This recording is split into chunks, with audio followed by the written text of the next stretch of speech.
Farm didn't get that much. How much did you Flow get? level, I guess, because there's some pretty good dips there. 8.5 or something. Not too bad on the car, but it's pretty rough on the truck. Please enter your participant or moderator code, followed by the pound key. Chased me back in the back. Please say your name, followed by the pound key. You are the first participant in the conference. He's got like 30 of them. He said, okay, you want to make sure they're all turned over and stuff. Everyone's stuck. You should get sell them or just what? No, just wanted to make sure they ain't stuck, you know, sitting in the shed. Just run them all over and fired up. How's he doing? It's good. Still living at home by himself. Is he really? 93. Really? December 10th, he'll be 94. Wow. I was by there the other day. I see that they got the hay baled around the acreage. Well, we just moved it off. Okay. There wasn't enough there to. I'm going to say the Pledge of Allegiance. I pledge allegiance to the flag of the United States of America and to the republic for which it stands, one nation under God, indivisible, with liberty and justice for all. That's great. My favorite part of the meeting. That's great. I like that. I'll make a motion to approve the minutes and agenda as presented. I'll second that motion. Motion from Derby and a second from Smith to approve the minutes of the agenda. All in favor, say aye. Aye. Consider for approval contract with Larson Contracting for public health building addition.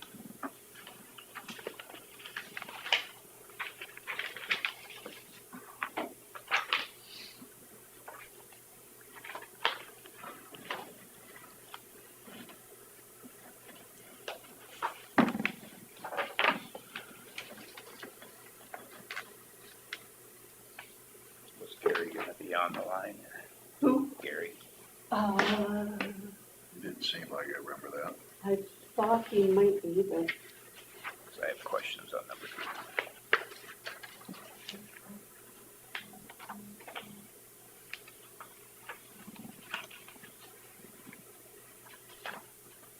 number 3, page 3?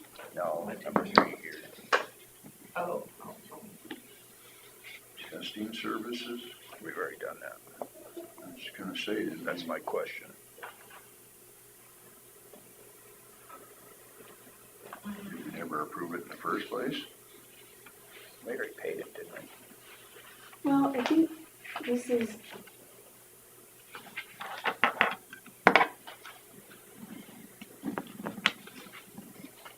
That was the first thing we did, was go out and test. Oh, yeah. Trust me to sit by you? Yeah. I don't believe anybody's on the phone. Other than they got on it before we got on, I guess. It was up and going, isn't it? Yeah.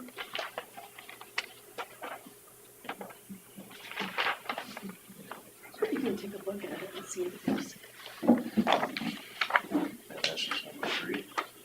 Cost estimate. Which means they haven't done it yet. All right, yeah. I thought they already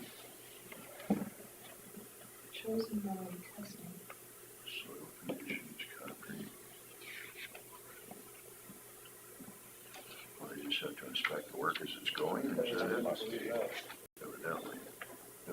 So we had to, whenever it was on San Francisco, every level of any job, you had to have one of their city Not for sure inspectors yet. come and look at it. For the longest time. The licenses. When I was in Colorado, I was certified so in much nuclear work in the density house. testing.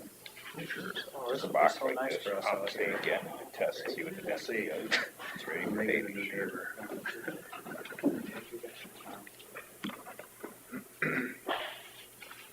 This makes more sense now. So it's just the ongoing now. Yeah, It's already- they'll be in their involved. Yeah. Evidently, there's We have a nice house, independent but it's, company that comes in and makes sure that everything is, This is Up the to same one, snuff. this is the same one that did the boring ahead of time. okay, yeah. Boring wasn't on there, was it?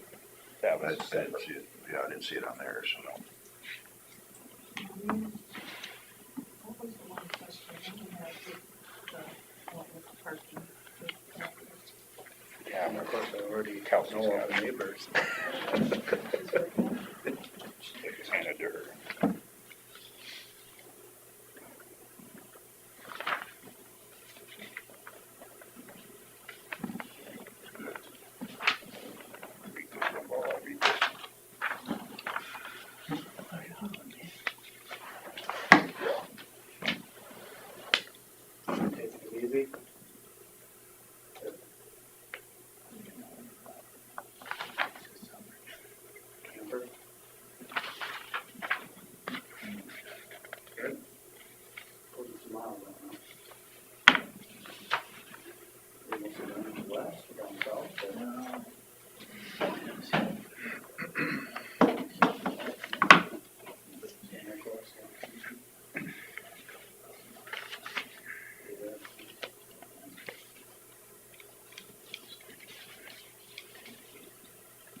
I work with, he goes every year.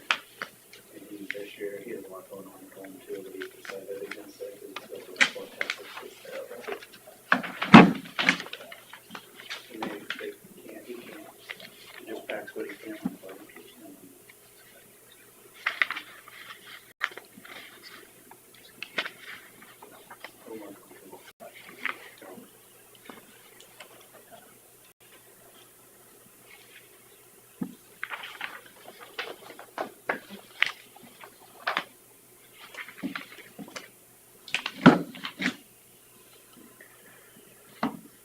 I'll make a motion to approve the contract with Larson Contracting for Public Health Building Addition.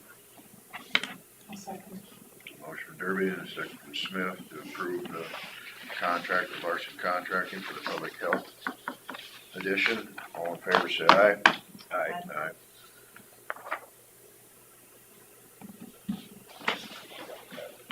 Okay.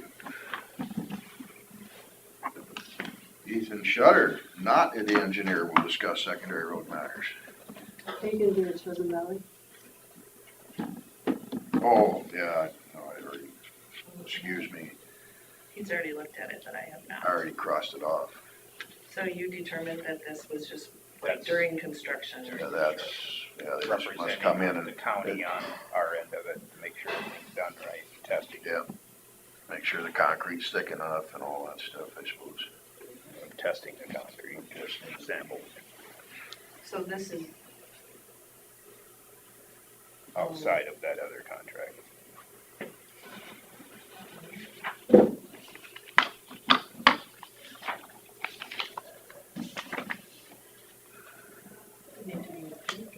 Yeah. is there dates on it? On this, Yeah, I don't need it stamped, I You just don't. need it signed and approved, the motion. Okay. I'll make a motion to approve the proposal for construction testing services by Chosen Valley Testing for the public health project.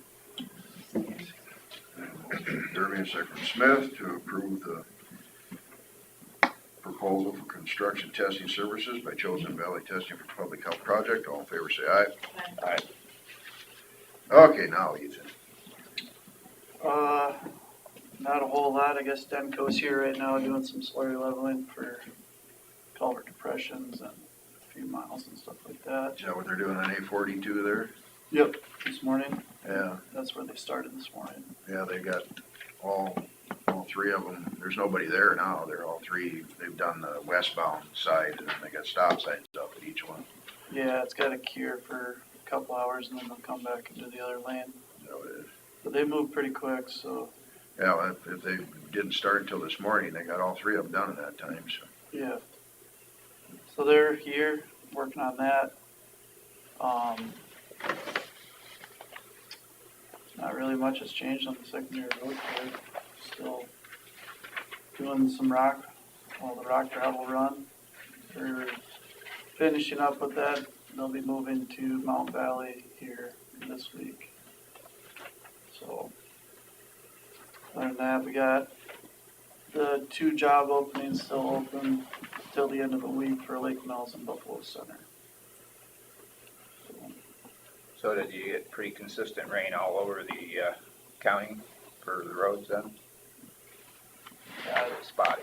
it's spotty. I mean, there are places I Looked got. like it was blading nice near me.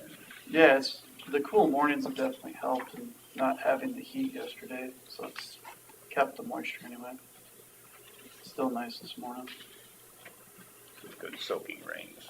Yeah. So I looked up on that website that microsurfacing is starting today. Is that right? That's a slurry leveling. That's that slurry leveling. Yeah. It's supposed to be done by the middle of September, huh? I just wondered how you came up with that, the dates and stuff on that. They always put like extended dates on it just for in case rain days, so So your first phase of it is just to do your filler coats and then you come back and overlay the whole. and then Staveville to come up and do the micro. It's a different company. That's a different company. Okay. Oh, Is A42 on gonna get a whole coating, or is that just the fill coatings? Micro or, Well, that 32 miles we're gonna do, right? I don't, That's not 42 one is of not them. on it, no. That's, so we're just kind of patching that one then. Yeah, those are just the culvert depressions on the map for that. So which ones are we doing in that project? On the top of my head, I haven't looked at the map Was for it a while. A16? Part of A16 that they didn't do, Right. and then R60, R34, and Was it B20, one of them? B20, Yeah, the rake blacktop. That's not B20. No, R20. R20, excuse me. I can't remember if R20 was on it or not. I remember, maybe that's next year's. Wouldn't want to do anything before the bridge is replaced anyway. It's been 19.9 miles. Is that what it is? Mhm. Okay.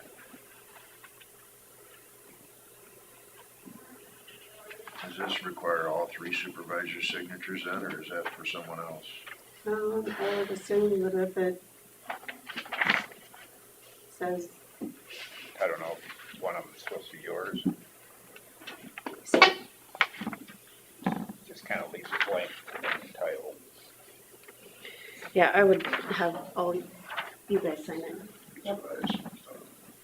Sorry for the interruption. Not good.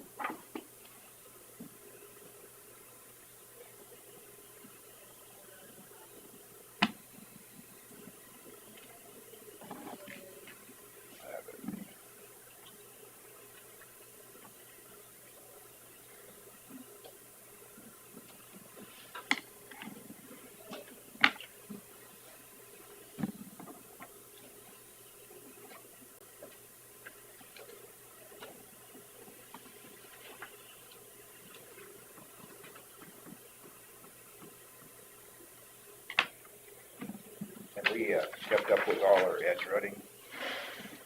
I have some left to do on 74 and A38 before we get micro surfacing done on that. And then we have some spots out there to do still, like on R50. Waiting to get done with the rock gravel run. Normally do it after that.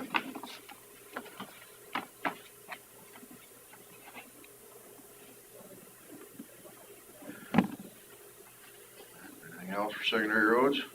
Other than that, we're just finishing up on that,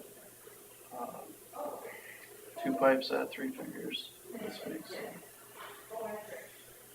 But it's passable for them. Yeah, we got it open before the weekend for them. We're just got a few things to touch up on before it's done. Okay. Okay. We'll move on to number 5. Consider for approval agreement with No Risk for Safety Services. I'll have to go print that off. Scott has that. It's a safety class that we do every year at Mason through NICOG.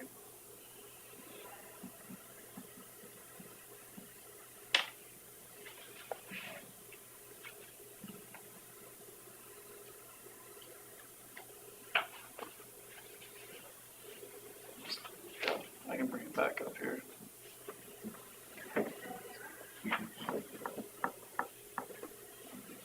Do it next week, do we suppose? Or is it Well, gotta we be do done it today. Just bring it up that. We'll be around. It's just something you do every year, right? Yeah. Yeah, we do it every year.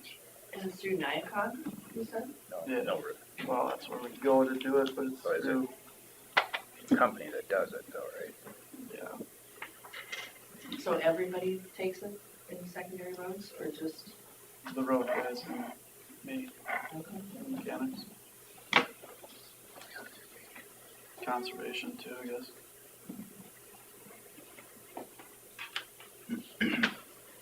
No, just bring it up when you find it.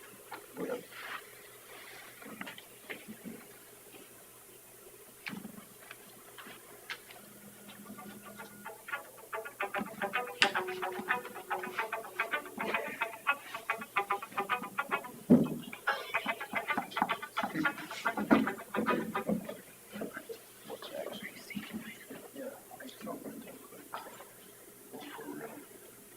gonna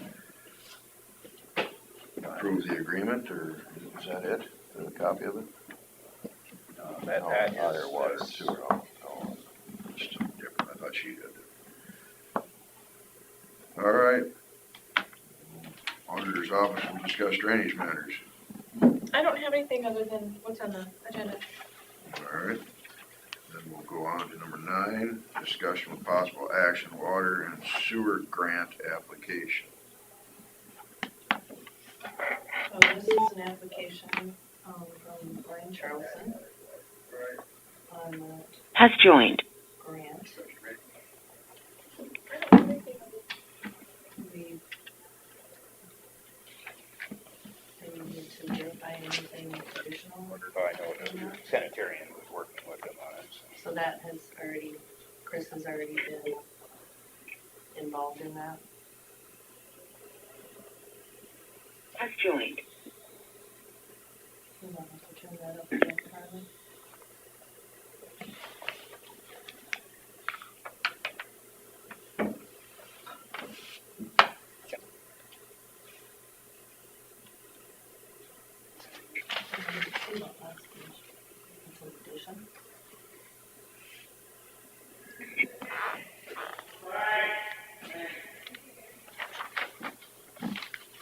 Must be, so they have to update their sewer system problem.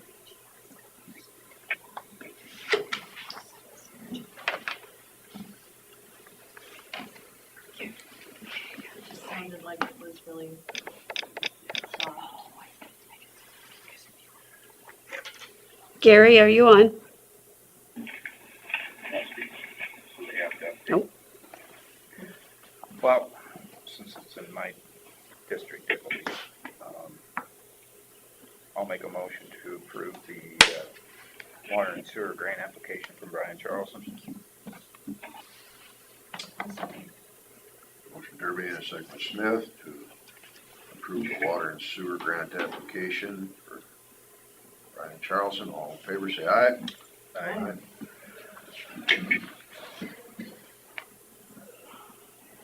Does this need to be stamped then, I assume, or? I think so. Sure. And then it's just pending that it meets all the requirements, right? Yep. We're not over to the bottom. In here? Yeah. Try to crowd me over. Yeah, a little bit.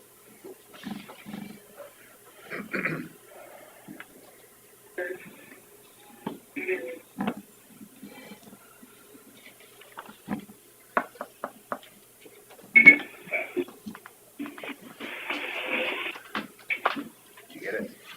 All We just right. happen to have an opening. We'll go back to number 5, consider for approval agreement with no risk for safety services.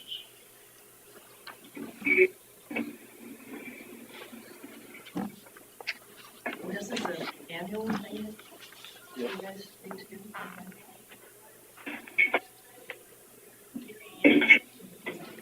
Hey, Terry. Gary Anderson's on the phone. Gary, are you on the No, phone? on the, Oh, on on the here. phone. Yeah, I have him on par. I don't want to answer on So you, yeah, hit the button twice. that, the On the line spot. button. Gary, you on? Yes, I am. Yep. Sorry, we, missed you. We already addressed the Chosen Valley. We're assuming the Chosen Valley one was just for the professional services for testing during the project. That's correct, yes. That's the way it looked. So, Yeah. did you have anything else to add to either that or the contract? Yep. Sorry, we, missed Gary addressed the Chosen Valley. We're assuming the Chosen Valley one was just for the professional services for testing during the project. Now we're messed up because we're on speaker. Yep. Yeah. Did you have anything else to add to? Gary, did you have anything else?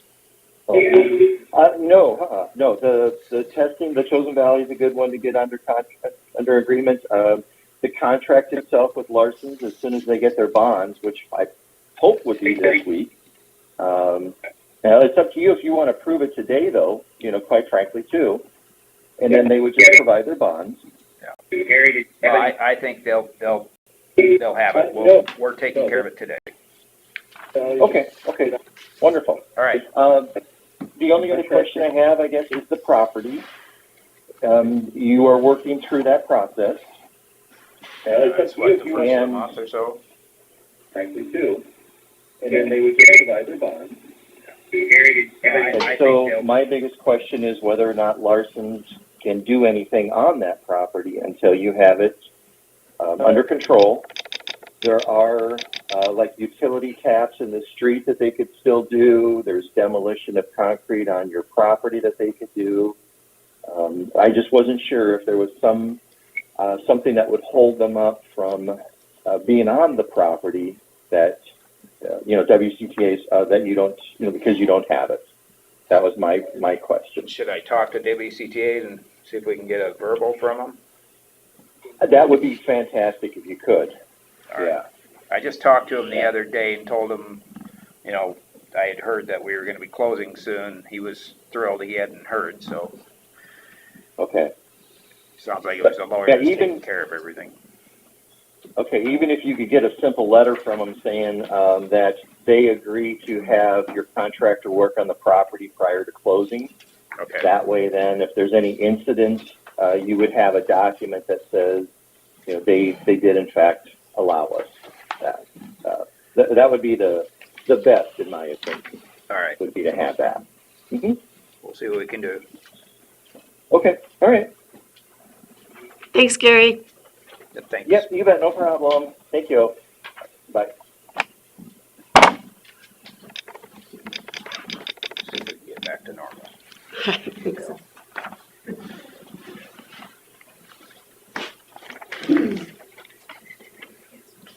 Have we made a motion on this thing? We have not.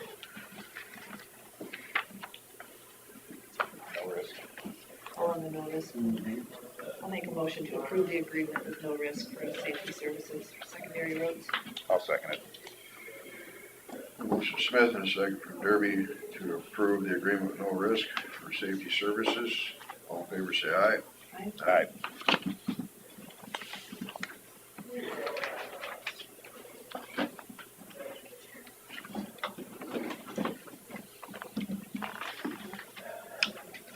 There's a map of that microsurfacing. Thank you.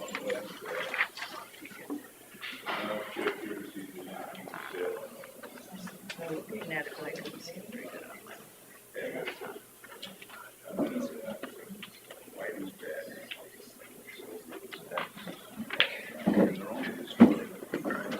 Done now. And then these side ones.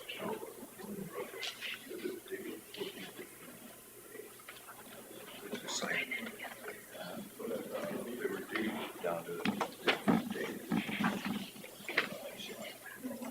here.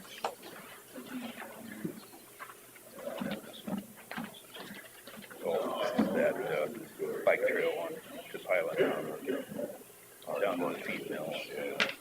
County line, or no, county line.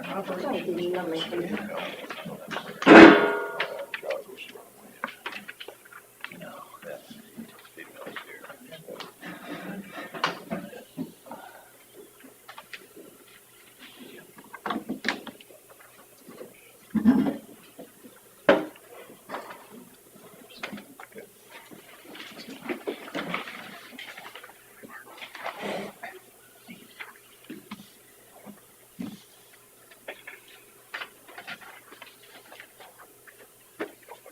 Yeah, as I say, we could try open forum here quick. Either that or somebody's gonna have to start singing to entertain us. No volunteers?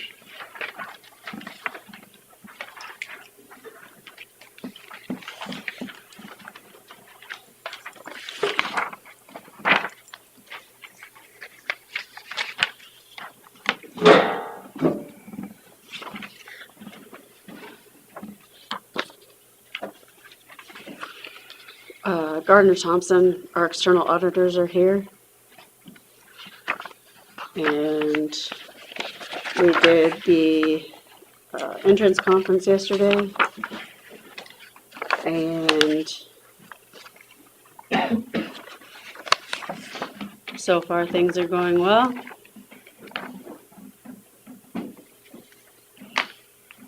As well as can be expected. Now they change the rules again.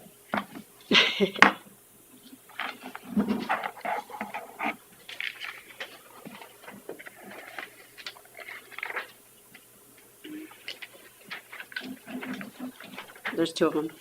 Oh, I gotta sign both of them? No. There's another Oh, another at page. the very bottom. Doesn't make sense. Doesn't have to.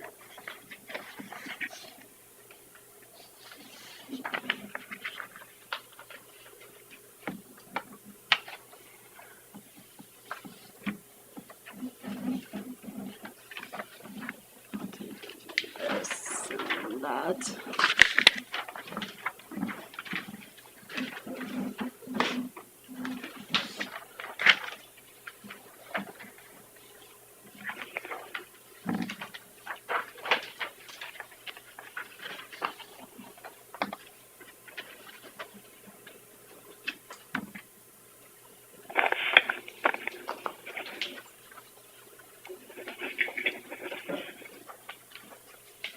I'm sure if one of you would like to go over after the meeting, she would love to have a short entrance conference with one of you as well.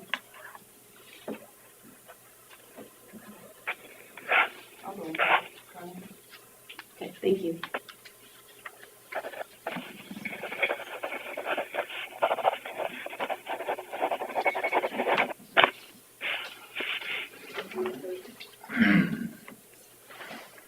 According to that clock, it's 9:30.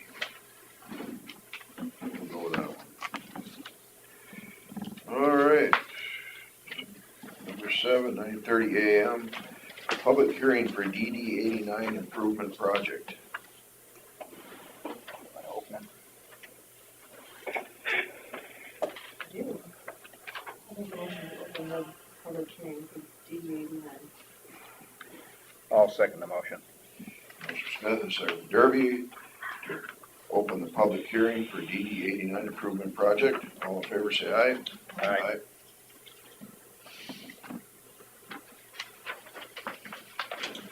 Good morning, everybody.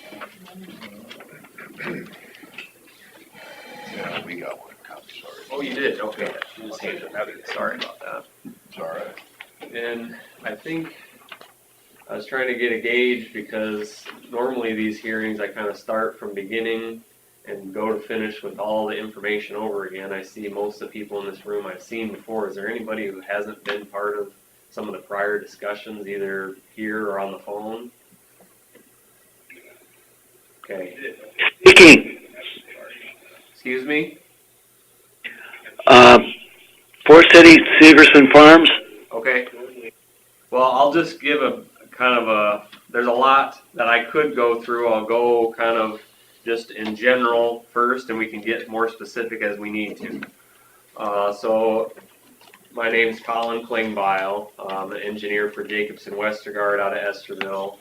And this project kind of got started with a petition essentially to fix repairs in drainage district number 89, or fix the tile, I apologize. The main tile at near the outlet end has breaks in it and repairs need to be made. Part of that also asked for the tile to be lowered because the tile in that area is very shallow. And we did some investigations into that, and some of it was installed shallow kind of to begin with, and some of it became shallow after the tile was put in because it's in peat ground. When you drain peat ground, then it sinks. And so actually we found that from the original profiles and comparing the ground today, upwards of 4 feet in some places, the ground has sunk. So that's kind of where this started. And just so you know what you got in front of you, there's three different handouts. One is the engineer's report. One is the pre-classification report.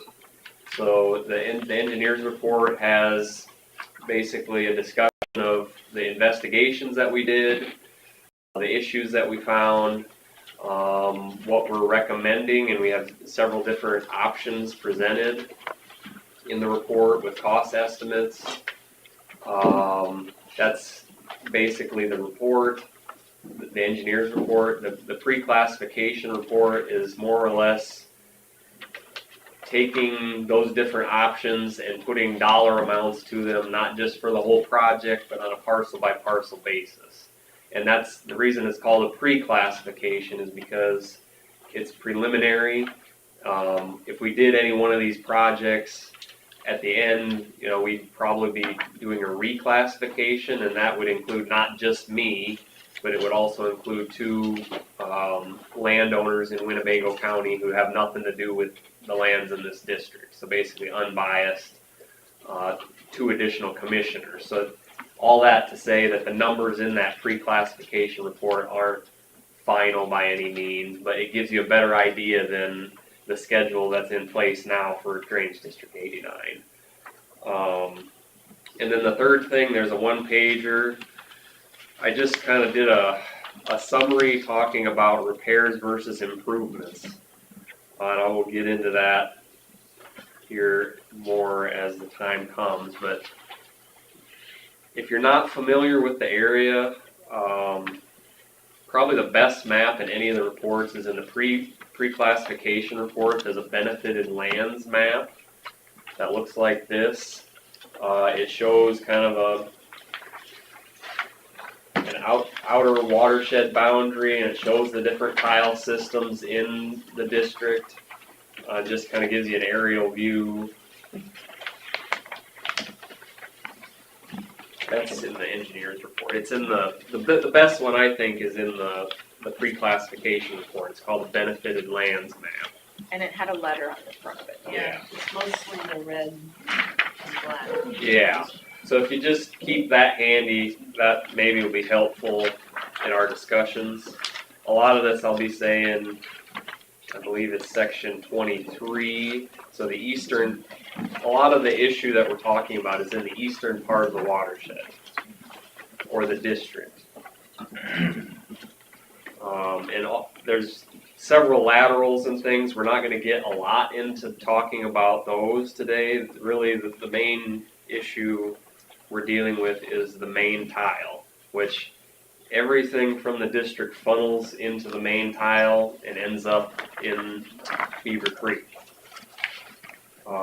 So this does involve everybody because of that fact.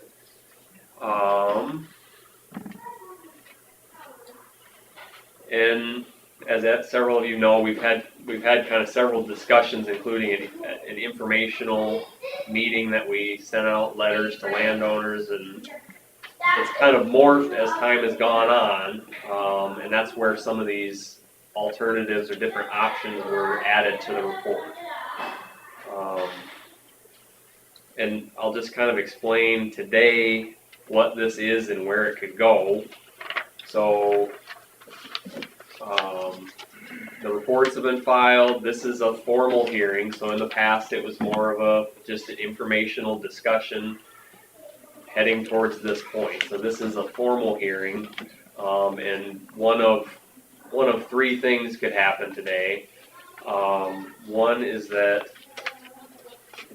a project would be approved, like the improvement, one of the improvement options or a repair could be approved, and then we would move forward towards construction, basically prepare bid plans and move that direction. That's one thing that could happen. Another thing that could happen, if it's necessary and we need to go back and look at something, or there's further discussion that needs to happen, we could continue the hearing to another date and basically delay any decision. And I guess the other thing that could happen, so I was talking about potentially an improvement, and we'll get into the improvement versus repair, but if if the board of supervisors acting as trustees for the district or the landowners basically rejected all the improvement options, there's option number 4 in the report is for repairs, and that actually is not, it's not an option, I guess. It's the minimum that we have to do something. You can't do nothing. And so if all the improvement options are rejected or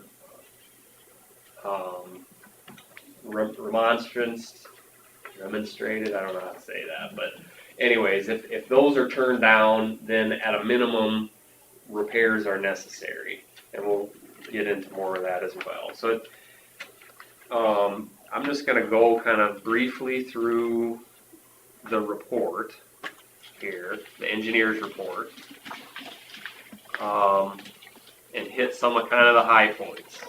So again, Can I get a copy? I showed up late. I don't know if we have any extras. Do you have an extra? You can have mine. I was gonna say, I have mine too. Yeah, well, there's 2 different ones. I got one that says final, and I got one that. That's probably the older Is one. the 629, That's the final. that's the final. Final, so 1 week apart. That one's 629. Chris, the date on it? I'll look. He's got it.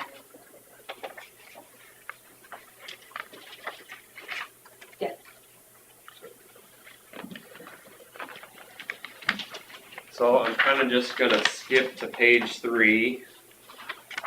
And we talked a little bit about the tile cover issue. And so we found that in places there's less than a foot of cover over the lower portion of the main tile, which is 30-inch diameter tile.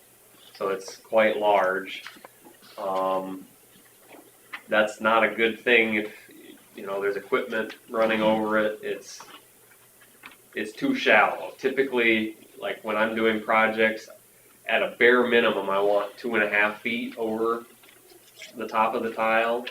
I like to see 3 feet or more, especially if there's any possibility for, if it's peat ground, that it could sink further, or if it's in a low spot that maybe could erode, because some of that cover that we have initially could disappear over time.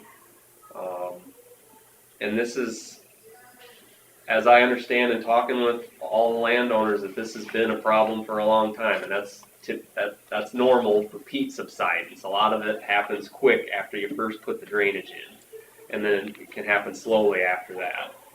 So really, all things considered, this tile system was put in 100 years ago, and it's held up pretty well considering a couple different regions. And it's not, the whole thing is shallow. There's a peat ground section near the road, and then right by the ditch outlet, there's the first 1,200 feet or so are shallow as well, but that's not peat ground. So anyways, that's an issue. And other than just breakages that have been happening and have happened, we noticed, because we did survey of the spots where there was breaks and anywhere we could access it, we did find that the tile has basically, when it got run over, it's being moved a little bit, and so it's not on its grade, if that makes sense. So there's some wobble in the alignment vertically of tile, and it's very flat to begin with, 0.05% grade. But actually, that is an opportunity here, and that's where the repairs versus improvements. A repair, we go in and patch up what's blown out, and ideally try to do something about the cover issue, if that means hauling in filter or what have you. But if we did an improvement, there's actually quite a bit of additional fall available that they used up when they originally installed the tile right near the ditch. And I'm talking 3.5 feet. Like they put it in the bottom of the ditch practically. We could lower it a little bit more in the ditch, and then they came up really fast and then went flat. So we could use, instead of just going up really fast, we could spread that out to increase the grade and increase the capacity. This, I would say, and typically when we look at these 100-year-old systems, they weren't designed for what we're doing today. And so I would say it is undersized, but most of the time when we're looking at doing improvements, we have to up the size of the tile 2 or 3 sizes to meet the demands of today. Here, because we can get extra grade, and actually in places we can get 4 times the grade, which would end up doubling. If you use the same size of pipe, you can double the flow capacity of the tile. So that's an opportunity there. And the other thing is in this watershed, there's, if you look at this map again, there's within the outer boundary, and that doesn't show up the best, the pink versus the red, but there's a red boundary that's showing publicly owned lands. So that's an issue we've talked about leading up to today, is that, okay, there's roughly 1/3 of the district, which is nearly, the district itself is nearly 1,000 acres, and nearly 1/3 of the district is either owned by the county or the state, and it's in, I would call restored wetlands. And so that kind of changed the demands on the system, and from talking with landowners, it actually has helped some of the issues in the district alleviated. And if I was designing something from scratch, I wouldn't make it as big as I would if that was agricultural lands. The map you're talking about, right?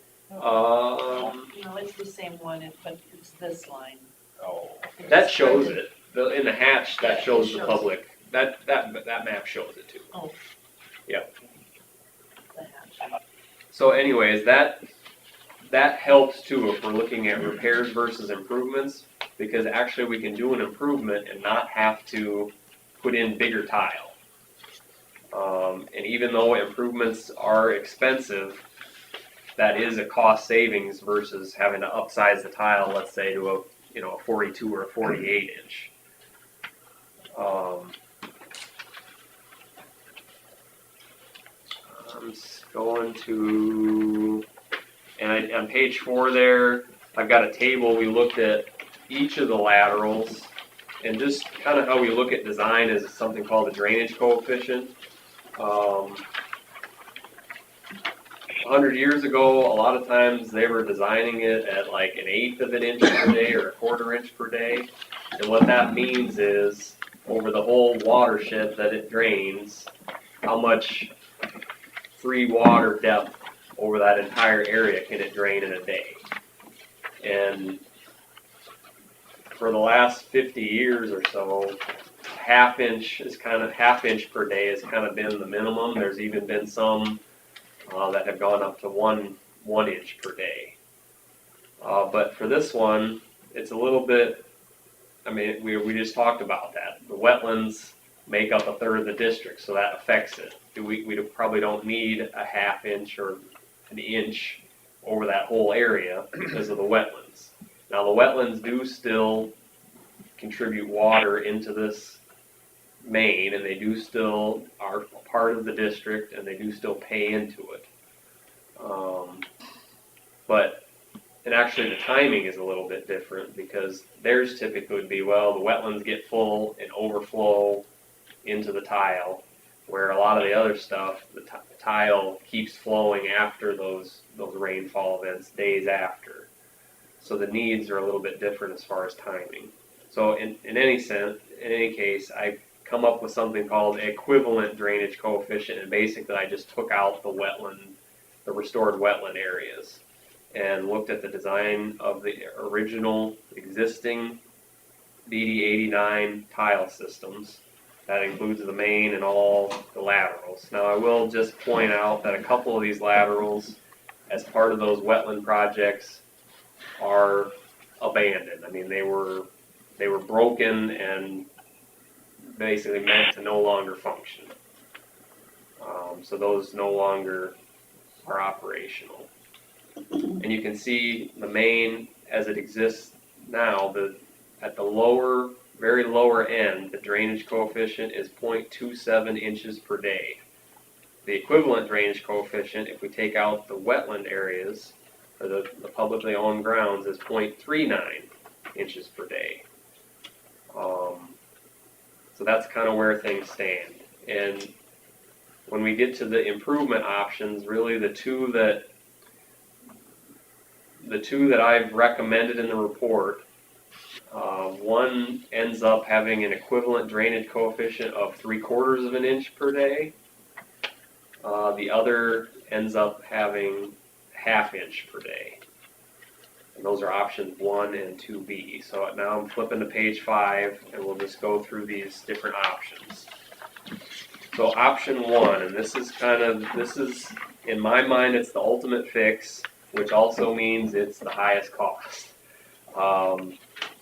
This one, we would reroute the existing main tile,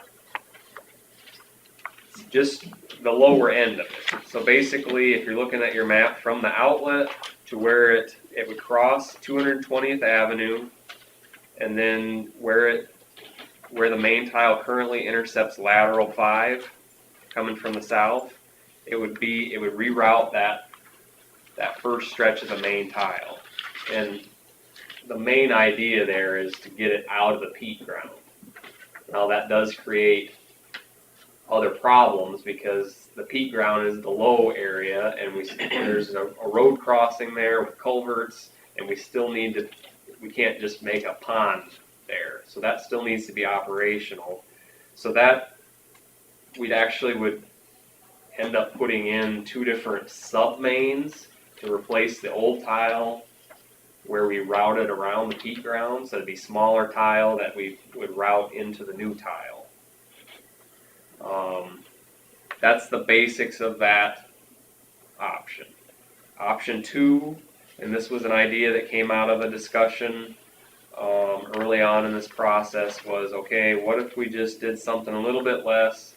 What if at the very outlet where it's shallow and it's not even farm, what if we just lower that, the first chunk, and it'd be about 1,200 feet, and that's it. And one issue with that is it doesn't do anything about the shallow tile in the peat ground in the west part of the property, right east of 220th Avenue. But with that option, it's obviously a lesser cost, but it still is quite costly considering what it is. And then option 2B. So when I first planned on filing the report, additional discussions took place, and okay, what if we just replaced the main tile in section 23, so basically up to 220th Avenue, not going all the way to lateral 5, and putting it back where it is, not somewhere else, so we don't have to do the sub-mains. And so I went back and looked at that option, and it's a viable option. We can get enough depth, and actually the upper reach of that, we can actually lower the tile size to a 24 inch and still maintain a 1/2 inch equivalent drainage coefficient there. So that helps save some dollars. But basically we would just go just across 220th Avenue and then stop. Option 3, right-of-way acquisition and repair. So this essentially would be the district purchasing right-of-way over the main tile where it's really shallow, where there's very little cover, and essentially, okay, that can no longer be farmed, no heavy equipment can be run on it, essentially keep stuff off there, an idea of, okay, if we don't hit it with stuff, maybe it'll last longer. But there's issues with that. even if we do that, this tile at some point, something more is gonna need to be done. I don't think we can just say, oh, we'll just set this land aside and that'll solve the problem forever.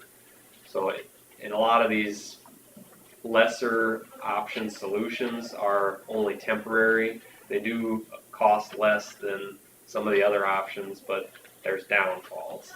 And ultimately, it is the decision of the landowners and the board acting as trustees on what to do here. I just want to make sure that you all understand the pros and cons of the different options before a decision is made. And then option 4 is, this is if options 1, 2, 2B, and 3 are improvement options. And it's a little strange that a right-of-way acquisition is considered an improvement, but the Drainage Code of Iowa specifically says that it is. So it is an improvement. And then if none of those are chosen, then we just fall back on option 4, which is a repair. And so at a minimum, that would be fixing the blowouts that exist currently in section 23 there. And we would also look at trying to add fill over the tile where it's shallow. I do have concerns about that.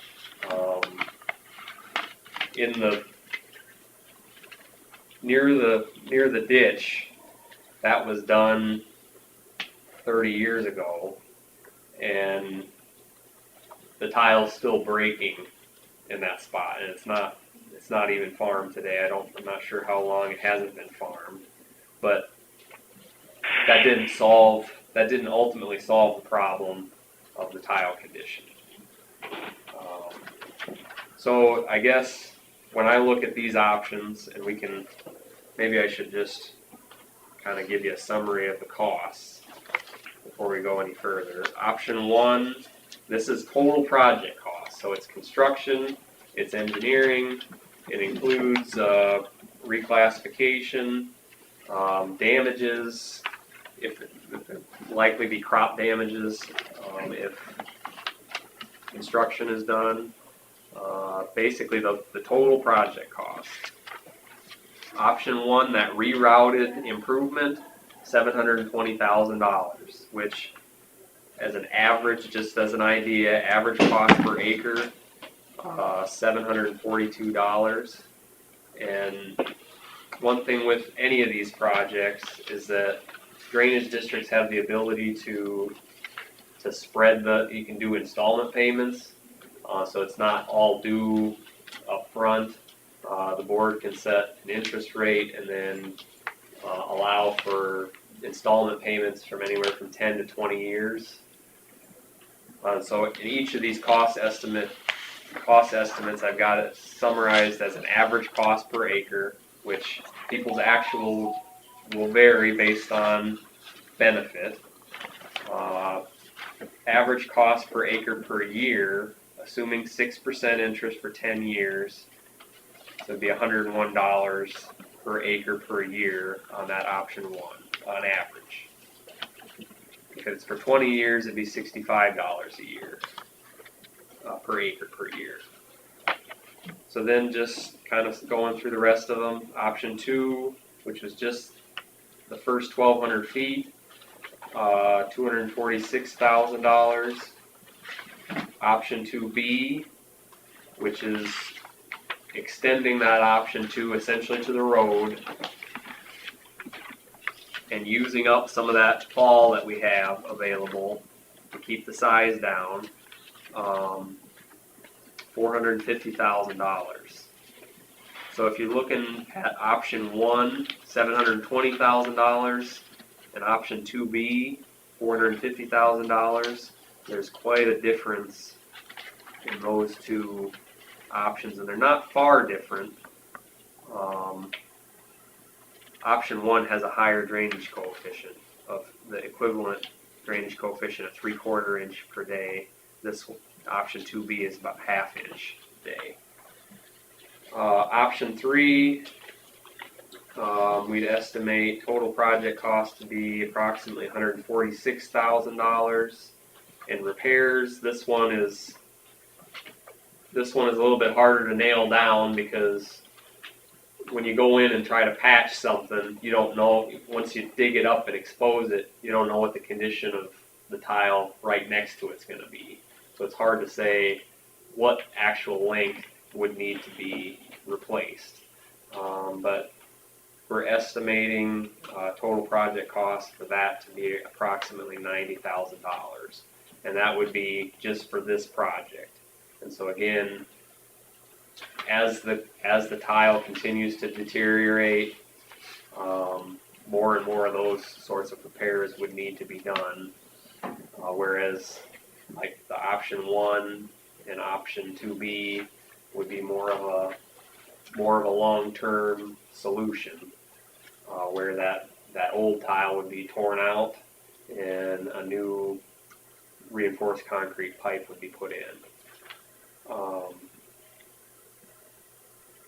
I think I can go into, maybe I'll just finish up here on the engineer's report. So just a couple things, like there's lands in the district now, and it's a listing of parcels. And we did find when we're looking at the lands that are benefited from these facilities, we did find some areas that are benefited by, they should be in DD 89 basically. So we'd recommend that those be annexed into the district. And then the existing, about 23 acres. So not a huge amount.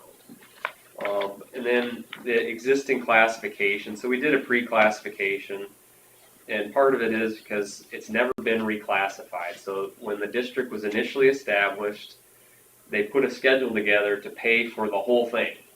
So that's not just the main tile, it's the main tile and all the laterals.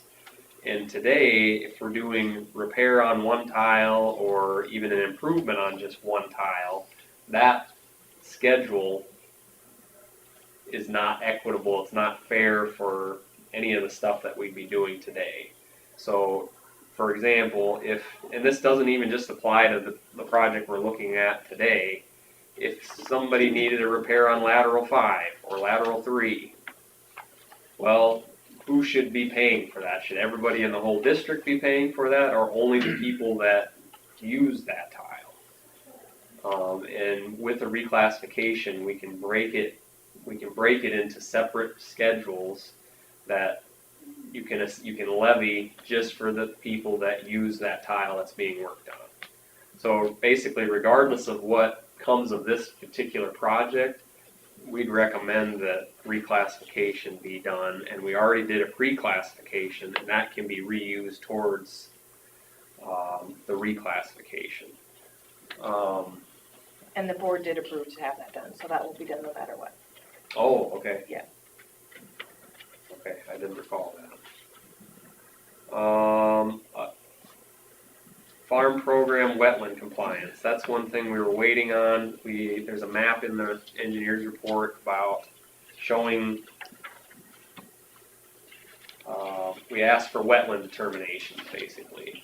And so when a drainage improvement is contemplated, we want to make sure that everybody's staying in compliance with farm program provisions, and that way they can stay eligible for farm program subsidies. So, and ultimately it's a landowner responsibility, and we can't just get that information, so that's why we ask the landowners.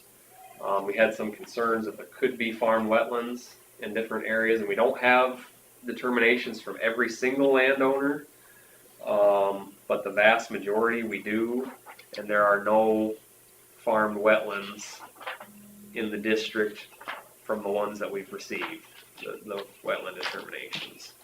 It's this map with the green and red shaded. So the reds we don't have yet, and we don't need them from an acreage or from the state or county owned land because they're not using them for agricultural production.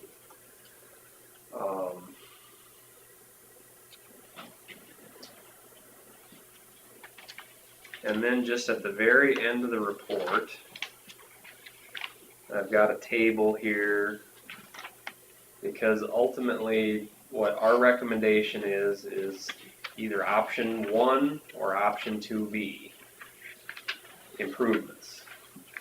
I just have on page 11 of the engineer's report, I've got a kind of a comparison table showing option 1 and option 2B compared to each other. I do have that same table in this handout, but I added repairs to it. Just to compare, okay, if we do option 1 or option 2B, or let's just say none of the improvements are approved, and we fall back to option 4, repairs. What does that look like? And you can just kind of see a summary of it. Option 1 has the highest drainage coefficient, and it's routed around the peat ground. The other options don't route it around the peat ground, they're lower drainage coefficient. I don't know I think all this stuff basically I've talked about, this just summarizes it in a tabular form.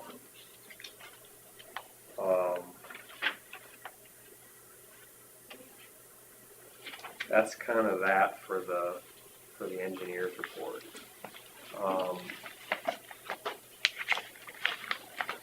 I think now maybe would be a good time. We've got written objections and written comments on opinions regarding the options presented in the engineer's report. But I think now would be a good time to just open it up to questions here within the room, and we'll go from there. So is there any questions or comments?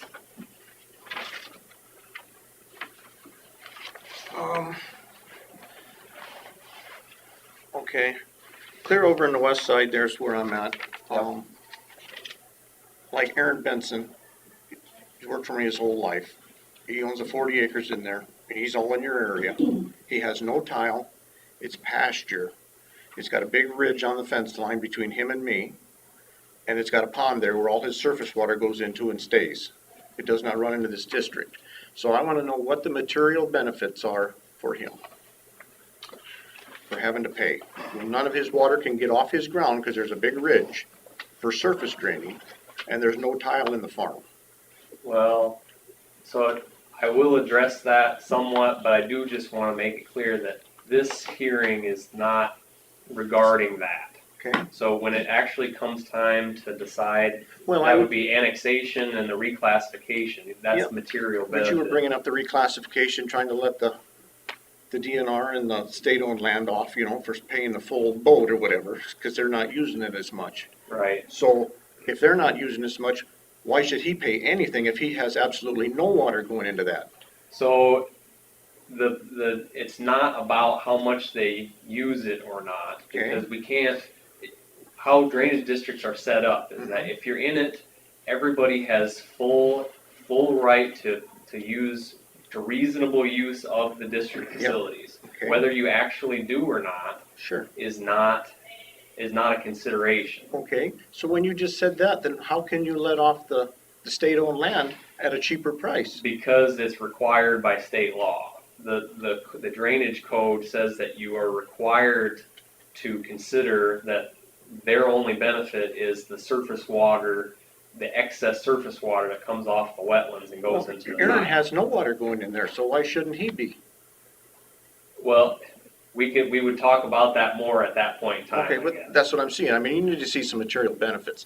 And like the piece that I farm in there, I've got a 6-inch tile going up to an intake. One tile. So I mean, what am I actually benefiting? That's just basically a big, huge rainfall, that's gonna go down that intake. So with these, There's no laterals, there's no nothing. I mean, it's a 60, 70-year-old clay tile that was probably laid in by hand. everybody has equal access to the outlet, though, and so that's the basis for it. Whether you use it or not is immaterial. But I will say, just Well, I in mean, you're general. kind of talking two sides here, you know, with the If- state ground and the private guys. If we don't have any tile and they're not using it, we should be in the same boat as them. So when you're opening up this reclassification, I don't understand how you can treat, it's like two sets of standards. Am I missing something? Well, we're stuck with what the code says on that. I mean, the code says that you have, for state-owned lands that are that way. No you different have than like the WRP on the property taxes. I mean, Hancock County, I've got some WRP in there and they make you pay the full boat property taxes just like it was your prime black farm ground. And the state of Iowa has a law that says if you're not benefiting from it financially, you can't be taxed on there, correct? So how do they do that? I mean, it went in and, you know, we went in front of the boards and they sit there and say, well, you know, we need the money. Too bad, so sad. And I think Winnebago County up here, I think you guys give a little reduced rate up here for WRP, don't you? I think it got changed a few years Yeah, ago. a little bit, so. CSR twos came But out. that's my point is, you know, the drainage district, it was there when the DNR and the state acquired the ground. It's no different. I don't know who this Mr. Johnson is that did this, but, just like his ground. I mean, Brian's been up on that farm when he was a little kid. And that tile was only like less than a foot of coverage back 50 years ago. So, I mean, it's not a new issue. And Mr. Johnson just acquired this farm within the last couple of years. And we looked at buying the farm. I know Brian looked at buying it. And we had the surveyors up there and we had the tilers up there and it was gonna cost around $1,300 to run in a new main and redo it all ourselves. And so we passed on the farm. Well, he bought the farm and now he's trying to get everybody else to pay the bill. Well, just don't farm over it. I mean, you haven't been able to farm over it. When he bought it, you couldn't farm over it. Otherwise, you'd bust the tile. And I don't see why all the neighbors have to pay to improve his where he can farm over it. That is my biggest problem with this. I mean, I fixed I just, 2 weeks ago, I put in a bunch of the county tile and I repaired it, you know. I didn't repair it, I replaced it all on the ground that I farmed. We paid for it ourselves. I didn't feel that the neighbors should have to pay for it because it's not benefiting them. I mean, I'm up at the end of the tile, and so I just replaced it and I paid for it, and I've done that over the years. So, but the benefit for all the other farmers in here, you know, the only one that is really gonna benefit, because this tile is working. I mean, it's not in that bad a shape. I mean, in the sense, it's decent, you know, and where it's busted is probably from driving a grain cart over it in the fall, and it busts the tile, and then they cave in, and you have your blowouts. Well, we could just fix the blowouts and be right there instead of spending all this money, and still be good enough for everybody that's on that district, especially since the state ground is not dumping as much water in there. Well, I guess what I just, as far as the benefit stuff, when we get to the point of the reclassification, I'd be glad to continue that discussion, because that's, by law, it's supposed to be equitable. That's the goal we're going Right. for, and that's the goal I'm going for. So if there's Exactly. reasons to change what we've got or what we Sure. will have, But I think that's the point to have that discussion. I just didn't want to open up that can of worms where everybody person, you know, like the acreage people and everybody else is fighting over this, but they're not benefiting from it. And I mean, it's just a big can of worms. Similarly, I was just gonna, I mean, I'm not gonna beat you up because you're just. No, and I'm not attacking you or nothing. I mean, this is your Oh, job. I get it. But So- I represent a small parcel owner that has half of it enrolled in wetlands. And it has been for 20 years and it will continue to be. And there's not, we don't, you know, you don't like to use the perceived benefit, I think is what you're getting at, and we have trouble with that. But there really won't be, unfortunately, but yet we could be socked with a $16,000 bill, you know, after just buying this land for no, you know what I mean, for no reasonable change. And so I formally wrote a letter of opposition with entertaining the idea of right-of-way acquisition and repair, because presumably maybe something has to be done. But I think I just voiced my concern because there are small parcel acreage type of owners that could really receive a heck of a financial hit. And so if nothing else, I just wanted to make sure you guys were taking that into consideration. And we'll read.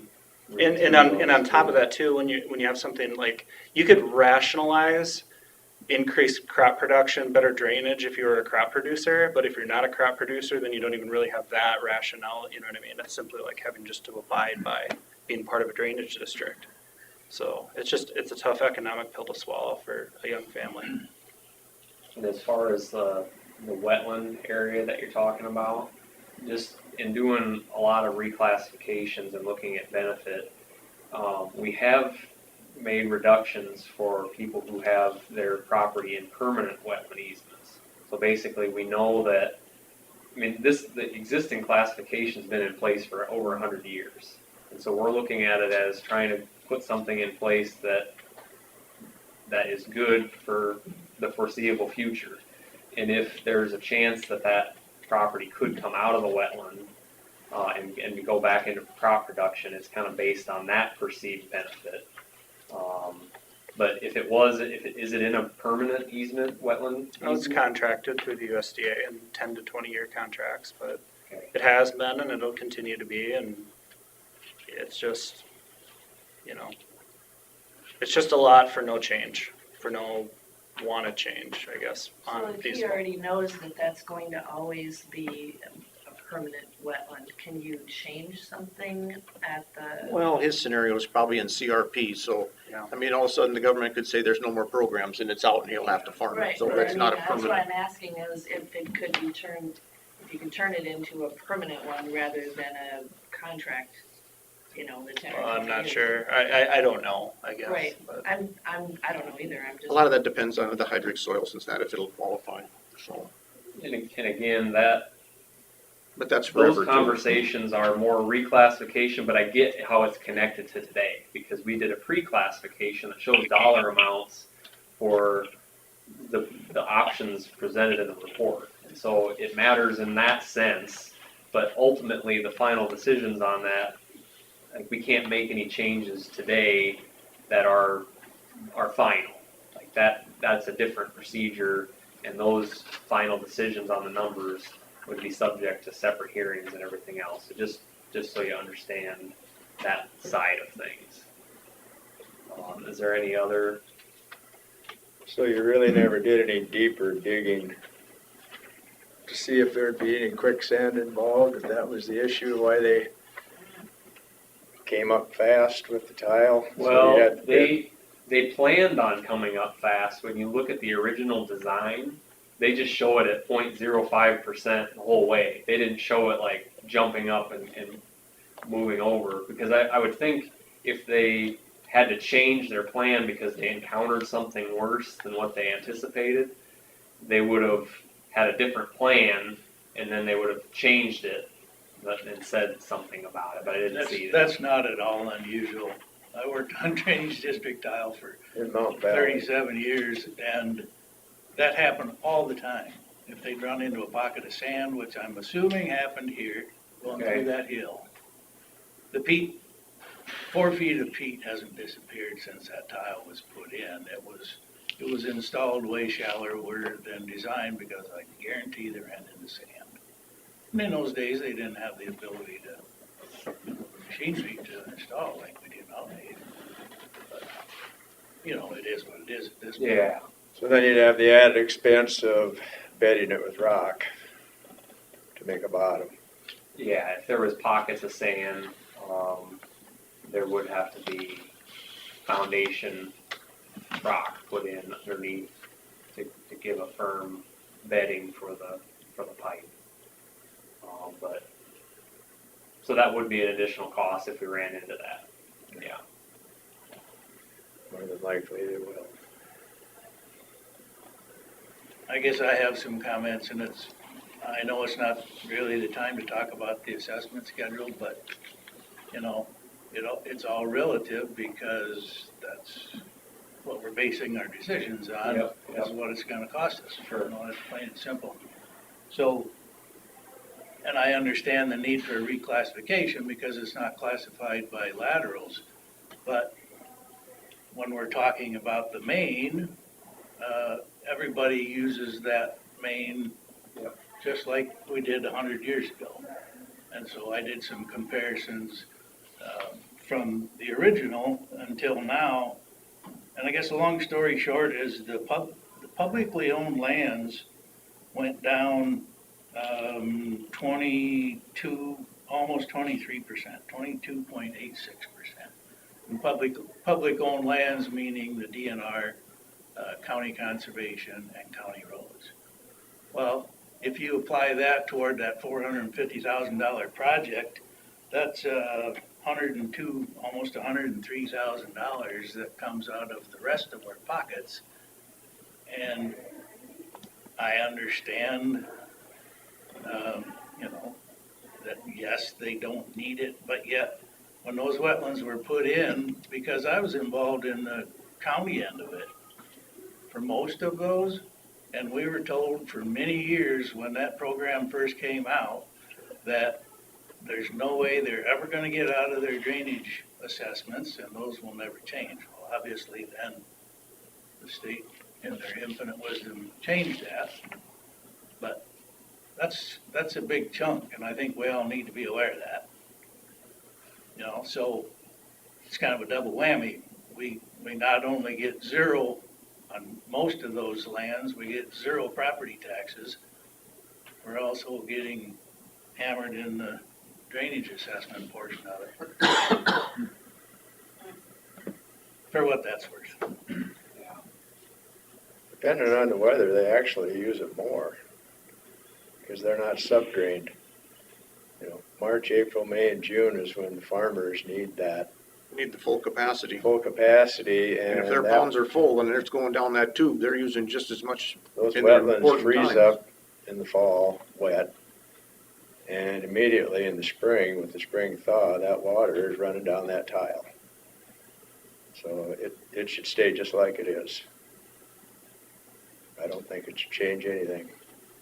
Well, You and can't change the weather, it's about the weather. You get a dry spring, great, everybody's happy, but you get a wet spring or a big rain, immediately that water is overflowing, surface draining onto the next property owner because it hasn't been sub-drained 365 days a year. yeah, and I mean, just on that point, all of those points regarding the wetlands, the state-owned, public-owned ground, in the pre-classification that I did, there was an adjustment factor for those lands. Basically, it reduced it 30% from the otherwise what was part of the calculations. That was a judgment call on my part, and that circles back to, and obviously the closer that we can get to what the final will be, it's better for you all because you know what to expect. But when we get to the reclassification stage, there's two other people as part of that classification commission, and if they have a different opinion on that, and they think that that reduction is too much and it should be much less of a reduction or no reduction, that's something that obviously if I'm outnumbered by them, I'm going to have to go along with that. So I can't tell you today. I mean, I looked at what I did and felt like all things considered for this, that a 30% reduction was fair. But again, fair can be subjective, and that's ultimately what we're trying to get to. And if two other landowners who are on the commission feel that some lesser reduction or no reduction is fair, then that's what we would end up doing. I can't promise anything today because we're not to that point. And I get what you're saying, Mark, that it's tied together with what's potentially being decided today. Because these different options, we're talking about spending, hundreds of thousands of dollars potentially. And so you want to have some assurances of, hey, what is the bill going to be here? So I get both sides of those, but we can't have a final thing ahead of what we're doing today.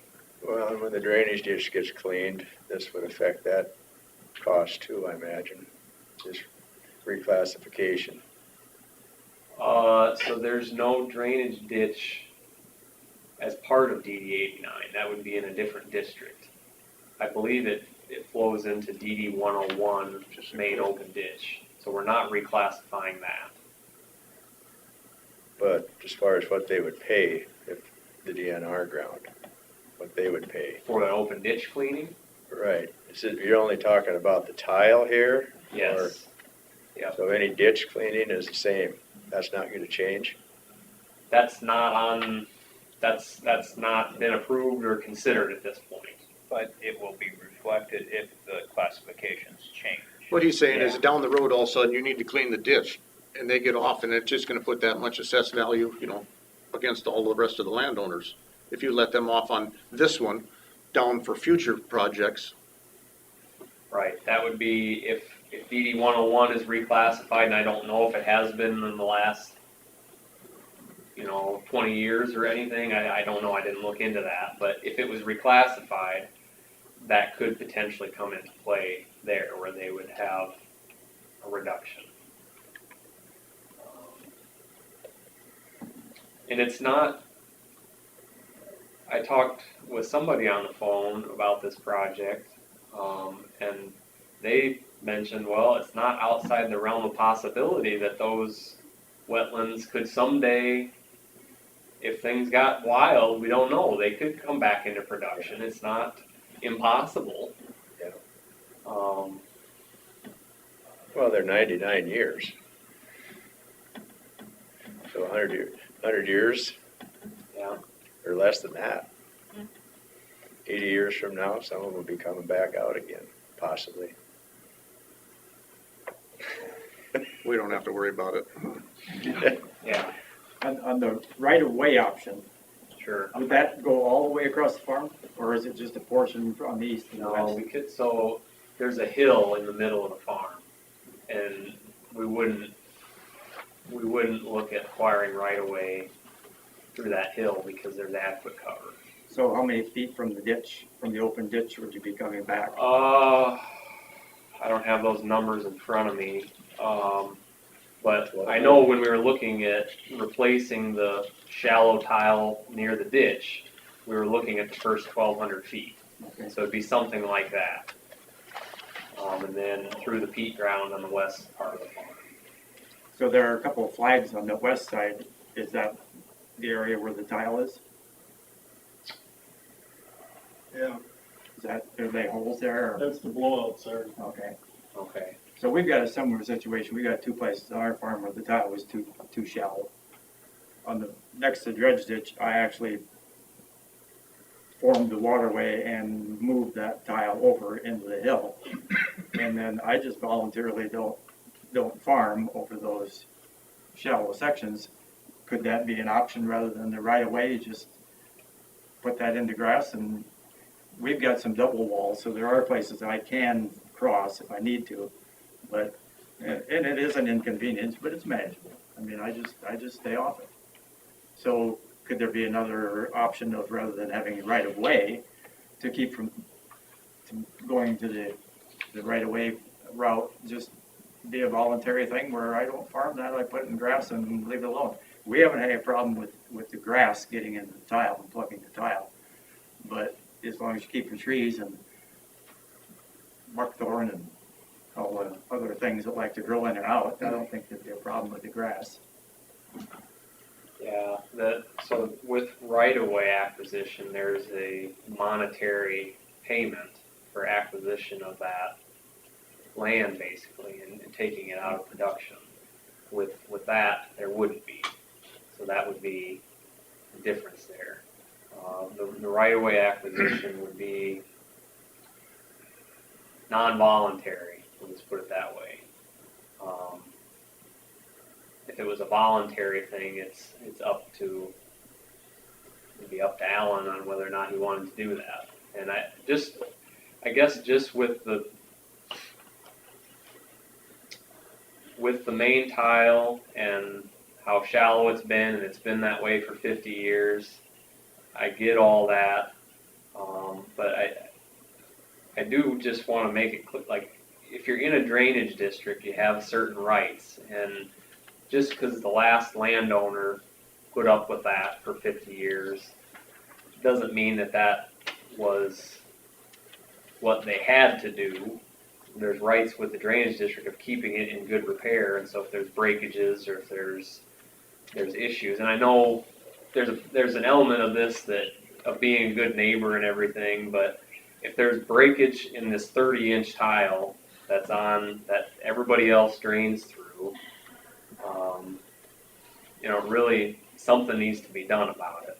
And I guess you can come to your own conclusions on all that, but when I look at this, you can do patch repairs, but you're gonna be back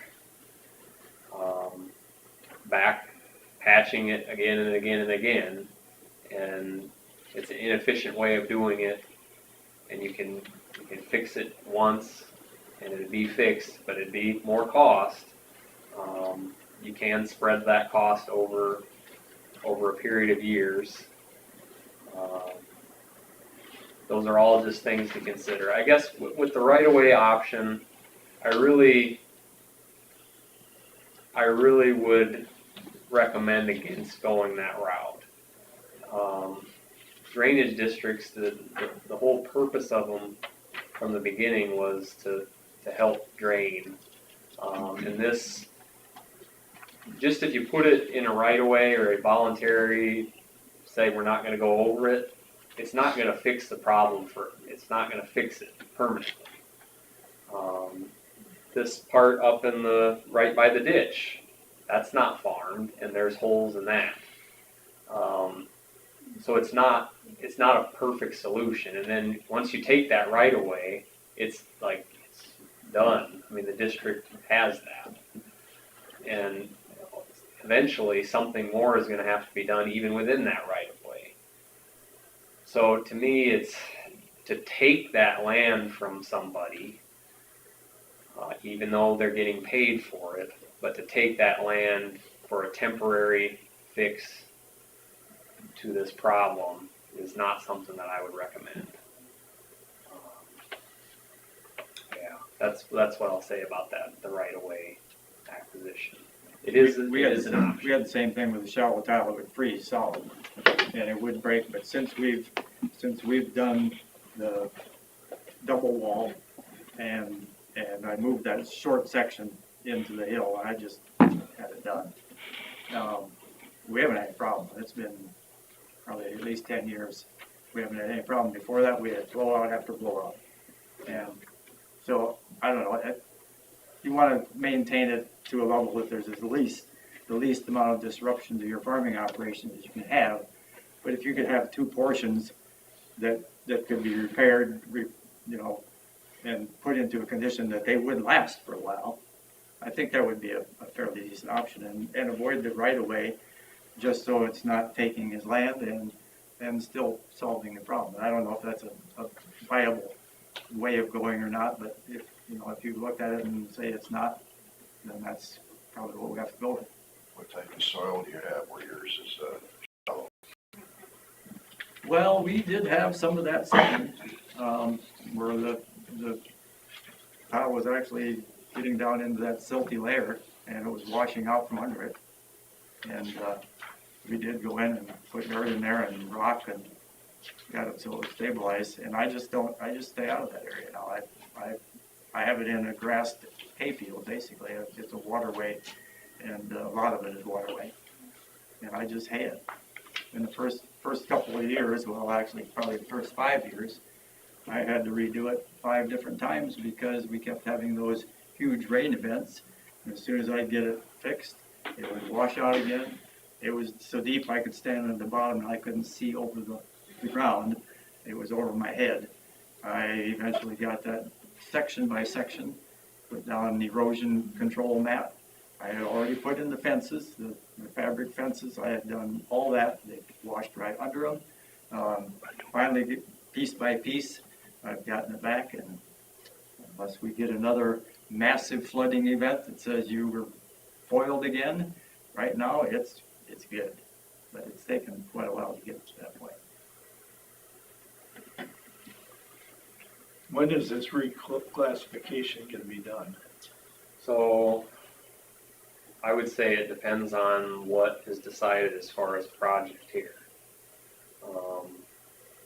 Because basically, we need to know what the project is. Like, we have a pre-classification, we have all these different versions of it, and we need to put one in place that's what's actually going to be done. And so that's what I'd say. Basically, towards the end of construction, whatever the construction ends up being. Well, like Mark said, it's hard to know what your costs are if you haven't been reclassified yet. That's probably part of it. A lot of guys wanna know how much it's gonna cost them. Well, and that's why we did the pre-classifications, to try to help So you. we're supposedly fairly close then, or what? But some could go up, some would go down, Yeah, Yeah, right? You yeah. could have It could even more of a change. broken heart. The goal of this was to be as useful to you, and so to be close to what it would be in the end. But I haven't talked to the other people who would be involved in the classification, so I can't tell you for certain. But I don't imagine that it would change a ton from what it is. But I think a big discussion item I would have with them is about the publicly owned lands, because that's a third of the district, so that makes a big difference. And if I gave a 30% reduction in these calculations, if they feel something different is appropriate, then that would affect everybody else's. I mean, if their reduction was less, then everybody else, theirs would go up and everybody else's would go down. But I don't have a crystal ball to tell you what that would be. Yeah, Mark. How come the percentage of benefits changes with the scope of work? I'm a little confused by that. Yeah, so the main tile extends a long ways. And if we're looking at the whole main tile, well, how do I want to say this? These are high dollar projects, and so we're looking in each one of these the benefit from the project itself. And so one of the benefit factors we have is proximity. So what that's looking at is how close are you to the work that's done, where we fix something.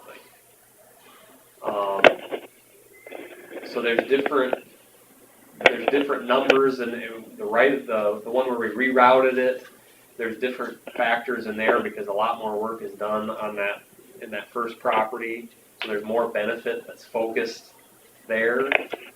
It's use of the tile. So if we're doing just spot repairs, we're looking at the whole tile, because that's, eventually it should even out. You do a repair up here, down there, we look at the whole length of the tile. But for these, we're just looking at where the work's being done and the benefit of that. That's why there's differences in each one of these. In the right-of-way acquisition one, I did just use the full tile, because we wouldn't actually be putting in new tile other than a patch repair or something, and then purchasing right-of-way. Well, how do you assign the benefit for that? To me, it made the most sense to just consider the full length of the main tile and assess benefit based on that. So does that change the classification then for future? So Because if you're doing it for this project, how does future work go? What we would do is we put in a one-time use schedule. So it would be used to pay for the project, and then we have a separate future maintenance schedule. And so if there's repairs done, like I was just talking about, spot repairs up and down the main, that would go against a different schedule. And those, again, the setup is all there. As far as changing the numbers, if we need to, that's pretty simple. The groundwork is all laid out for doing all that classification. Any other questions at this point? I just wanted to say I'm the farming question. I just want to say, if I could, it'd be easier for me just to put in a main on my own and tile into it, but I still have to deal with everybody else's water. And since I'm at the bottom of the hill, I don't want to be a retention pond for everybody else. So I'm not looking for everybody else to pay for my tiling. I'm looking for everybody to be responsible for their portion of their water that goes through. I still have to do my own tiling.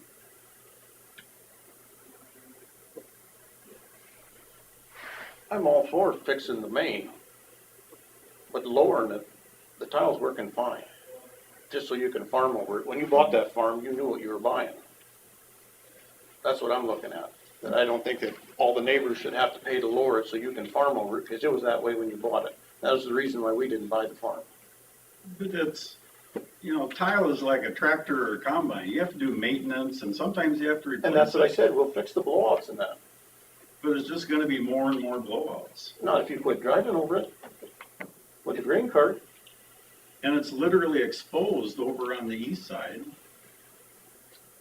You knew what you were buying when you bought it a couple years ago. And that is the reason why we didn't buy the farm. That's why Brian didn't buy the farm. It was a cheap farm and the price was cheap. I don't want to argue with you. I mean, that's getting us nowhere, so.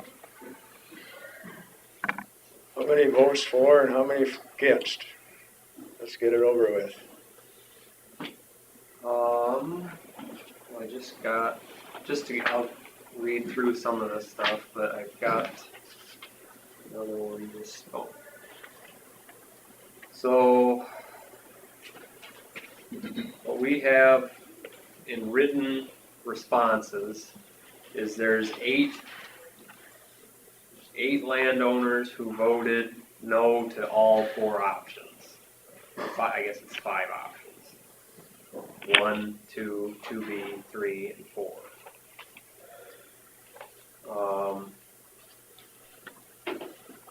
One voted in favor of option 2B.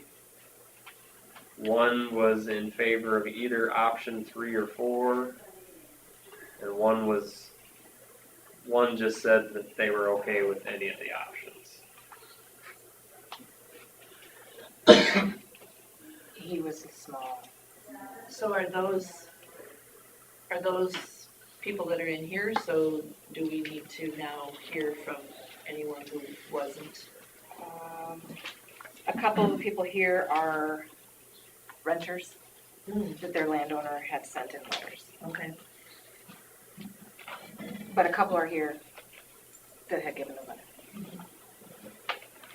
One voted against option 4, but you really can't vote against option 4. Well, and that is my fault because when I was telling people, I had them do these options, 1 through 4. Oh. So that's It's got a my, different 4 on it. right, All right. yes, Yeah, it wasn't real clear. sorry. So I need Yeah. to be, So then, with total opposition, just roll into the present day.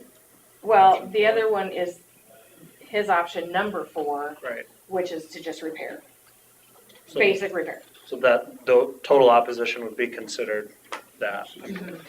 Because you have to do something, so it'd be minimum just repair.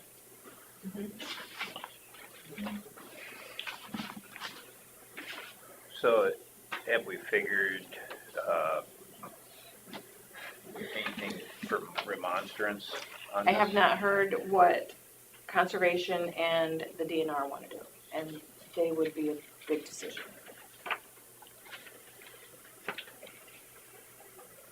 Considering. And we haven't really said anything either do way. you remember, Chris, how many total landowners there were? I had written down that there are, 30? Or? well, I go by parcel because each parcel has acres against it. But it's the landowner has one vote for the population vote, to get 50% of the population. Each individual landowner has one vote, not for every parcel they have. The lands go to a parcel. Okay, well, that's not I the way think- I've done it in the past. So my apologies. It all works out to be the same Okay. in the end. But I had 69 votes. But Some Jane people have Benson tons of has votes. four votes with 26 acres.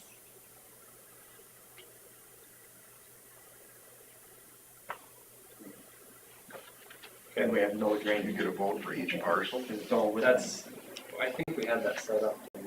We had an older spreadsheet that we had set up, just one vote per I think that landowner. So But we can, 1, 2. But then like Tom and Rhonda Bracke's listed in both of their names. They each get a vote. yes. Okay. If it says and. Yeah. If it's or, then it's just one vote. She wants her share. That it ever says or. I'm trying to define this, whether it matters or not, I don't know.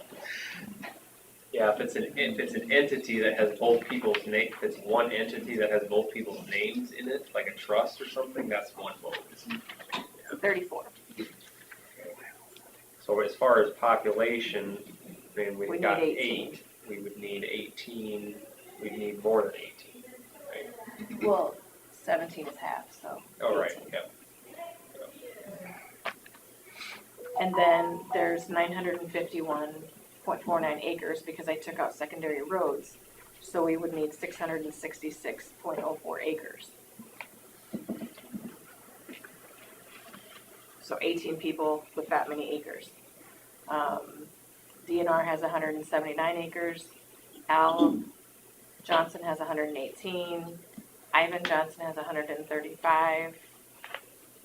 Secondary roads, or I'm sorry, conservation has 140. And everybody goes down from there.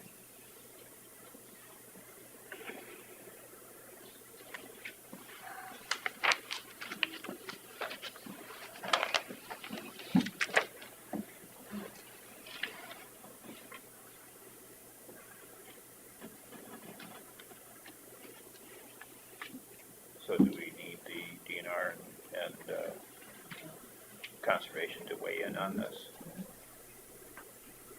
The Conservation Board yesterday met and if the repairs is not an option, but repairs is what they would prefer. Otherwise, it's the landowner, the right-of-way acquisition and repair. So repairs would be the number one option, but which really isn't an option, but. And then their second choice is the right-of-way Is the acquisition and right-of-way. repair. And so Robert, just I want to follow up on that a little bit. You said repairs is not an option. Well, you said. It is. Repairs is the minimum that can be done. Yeah. That's what they would prefer to see, is the minimum be done. It's an option, it's not a great option. That's the point I was going to make, is that it is an option, but when I look at this, I feel like making the minimum repairs is the lowest cost option today, but in the long term, it's not going to be. And if you put the tile back a 30-inch tile back where it is, you're always going to have that cover issue unless you do something big about it. So if someday that new tile you put in is going to get wrecked too. And ultimately, if you're going to have to replace that tile and you've got this cover issue, but we have the fall available, there is the option to do this higher upfront cost option, one of the two, option 1 or 2B, and get it taken care of essentially. And that can be, the cost can be spread out over 20 years or whatever. But that's my concern, I guess, with the repair option, is that you're throwing money into the wind, so to speak. And in the end, you're going to end up spending more money on something that could have been better even. As long as you understand that, when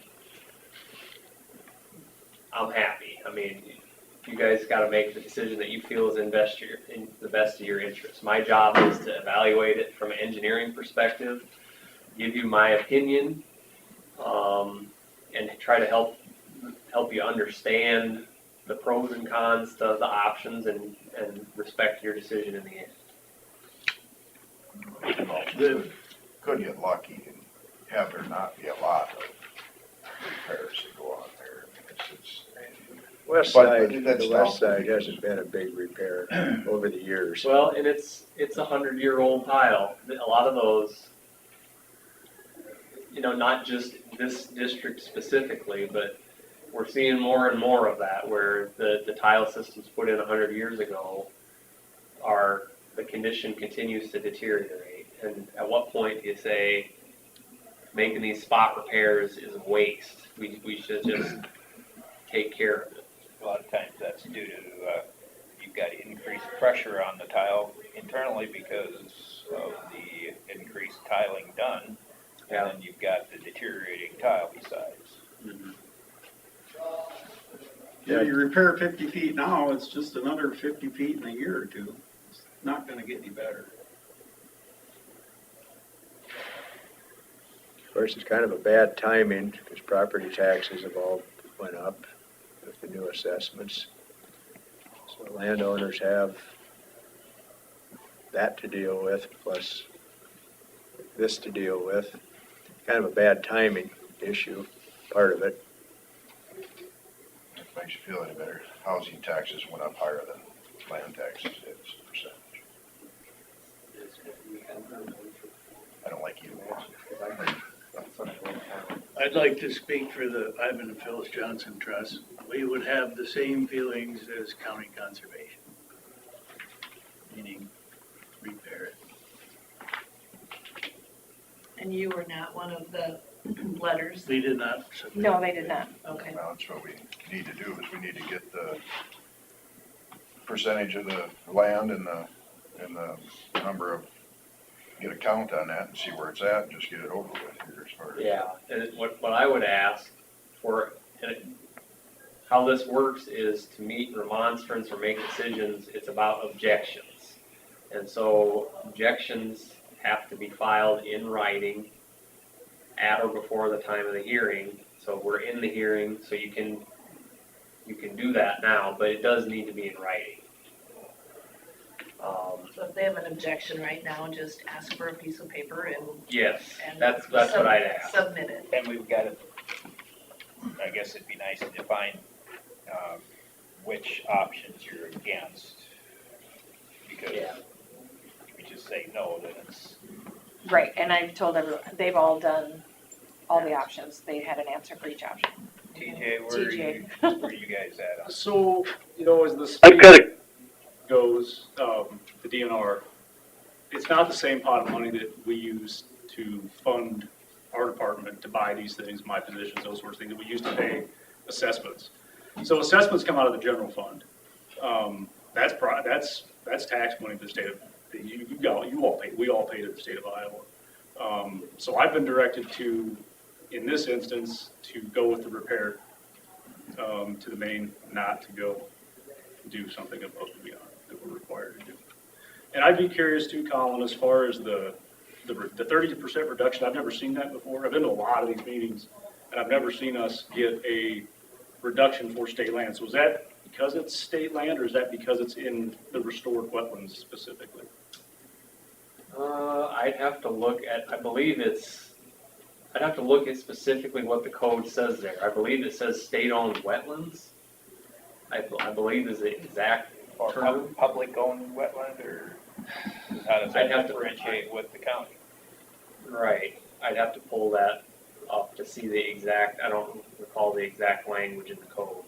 But there is a code section that addresses that. So on one of the maps in the report, where you show the publicly owned / restored wetland acres, I know there's, part of that Buffington farm is in restored Yes. wetlands, and it is also red hash, so I was wondering if they're receiving the same Yes. reduction in benefit as the state is. They were in the pre-classification, yes.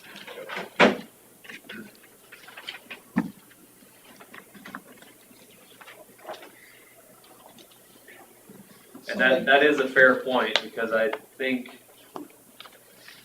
that code section specifically applies, it explicitly says state-owned.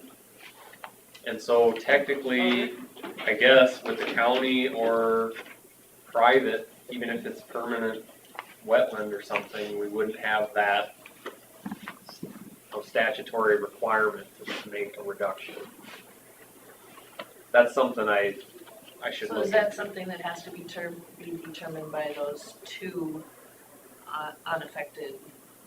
Yeah, us collectively. Yes, Yes. code, right. Yep. So what you're saying now is that maybe that 30% is not a number for county owned? That's a decision we have to make. In this, what I did is I thought it's the same rationale.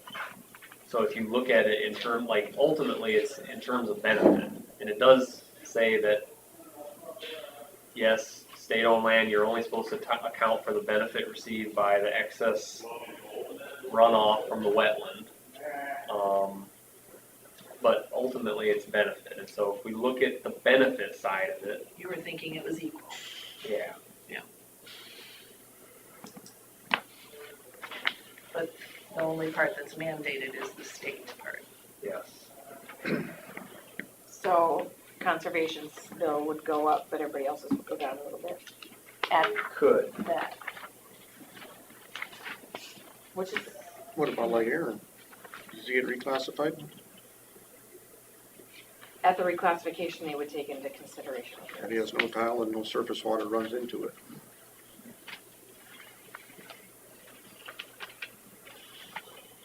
That's the way it should be. But If we your have water goes hearings- through it, you should pay for it. If your Yeah, water doesn't go through but it. if he you don't shouldn't. have any tile and he doesn't have any surface water that runs that way, cause I mean, it's buffalo pasture, How many acres is that? just a 40. Where's But But he's a that? young, he's a Where's young that kid. at? Well, and he only has, Tile. The option is No, there that he could. you couldn't farm this ground. It is You buffalo. can't hardly walk up it. No. He's only got he only has 6%. 6.62 acres in this It's district, deep district side. anyway. Yeah. Okay. So of the 40, only 6 of it goes here. Okay. You're talking this whole, this, I know. Over is the it corner this there. ground here? It's the one where the pond's in the middle of it. It's got a pond right in the corner. That's what holds all the water. Yeah, so at least it's not all 40 that Right. he's paying for. But still, Yeah, that pond in the middle's not included in this. no, Anyways. yeah, the one to the south, there's another pond. There's two. There's one that doesn't show up on the map. I don't think that's in there, is it? Yeah, it is. Is it this one? He's gotta be within the red line. Yeah, it's, yeah, it's here. Where's the- It's right up here in this corner, right in the corner of the fence there. Yeah, they said opposed to all. He's right up here. It's right in the corner there. This, Mhm. So he's got okay. this 40 right here. Yeah, it's right here. Yeah, so if Yep. he has this 40, it's Yes. just this. That's in the district. Yep, and that's where the pond is, and there's a big ridge right here, so none of this water runs that way. So we do have hearings for the reclassification. Alright, so where are we at as far as, I'm waiting for TJ's. So you just want the vote for the repairs only? is what you want. TJ, and you just wanted the repairs only? correct? Okay. Somebody's on the phone who wants to say something. Are you gonna read any of the written responses or questions or whatever? Maybe now would be a There were- good time to do that, and- since people are. Is that too much for this meeting? So what I would suggest is I'll read the ones that have something to say other than, well, I can just say what everybody said, that's fine. So, David, I believe it says David Nelson, He's opposed, opposed to all of them, yeah. yeah, opposed to all of them. Diane Miller, opposed to all. Blair Holton is opposed to all. I would prefer no work at all. I, Aaron Benson, vote no on all options.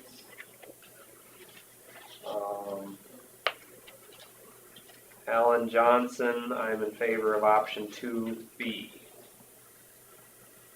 Jane Benson, I am opposed to all but options 3 or 4. Our home property is severed due to a shallow county main, and if that lowers our property value, I believe compensation should be provided fairly to anyone that has a similar situation, if it is provided in this project.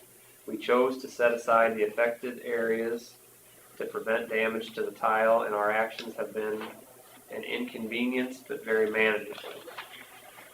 Our woodland in DD 89 has no drainage tile access and no surface runoff to any area other than to the public property that has eliminated the drainage access we once had. Right-of-way acquisition and repair listed as option 3 would be our preferred way to proceed with this project.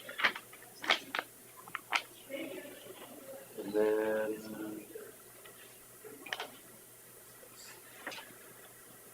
Oh, Joe Knudsen. Joe Knudsen. As mentioned during the last board meeting held on July 11th, I would like to take this opportunity to formally state my opposition to the proposals being passed on to affected landowners. This includes all options 1 through 4.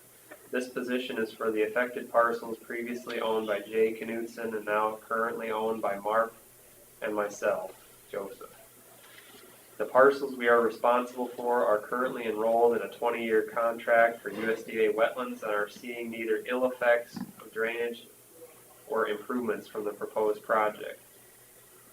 It is my belief that although crop producers may benefit over time, small wetland owners such as ourselves will receive no change in lateral drainage, all the while being responsible for significant costs. Please ensure this letter is entered into the project record and that it is added to the compilation of statements available to be read by the Board of Supervisors. Plan to attend the meeting. Dave Thompson. He's okay with anything. Okay with any project. Frank and Diane Riley, opposed to all. And then we've got That one, yep. FC Severson Farms, opposed to option 1, opposed to option 2 and 2B, and option 3. Some questions and related comments.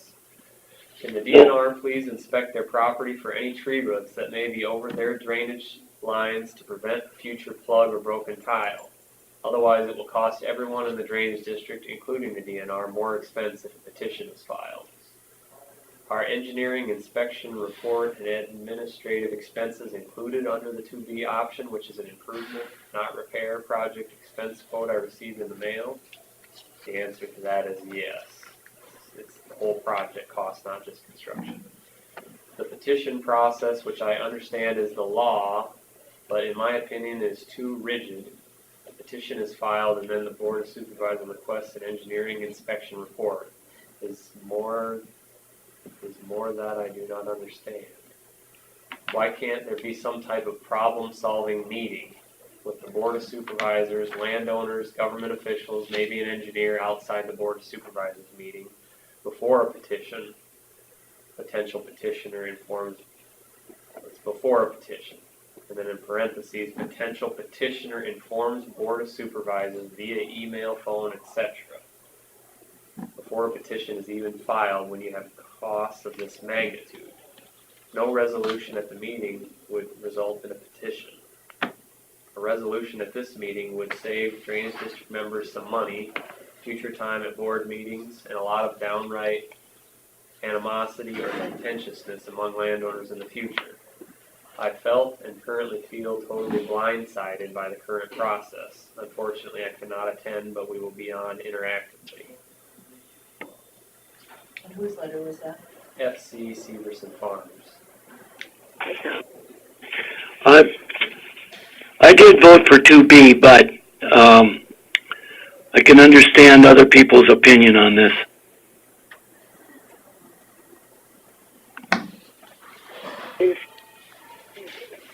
But I wasn't totally clear on what was transpiring here. Hey, Colin, was everybody made aware that the repairs were the minimum that will be done if it's requested? I don't know if that was in the notice or not. I mean, in the letter, it's not in the letter, it's one of the options. Well, it is if you look above the paragraph.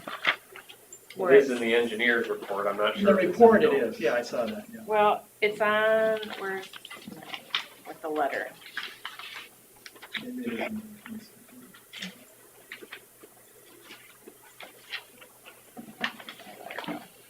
So quad H farms Well, if you read the schedules developed, it's got option number 4. And then it has 1, 2, 3, 4. So it's there if you would have read the letter.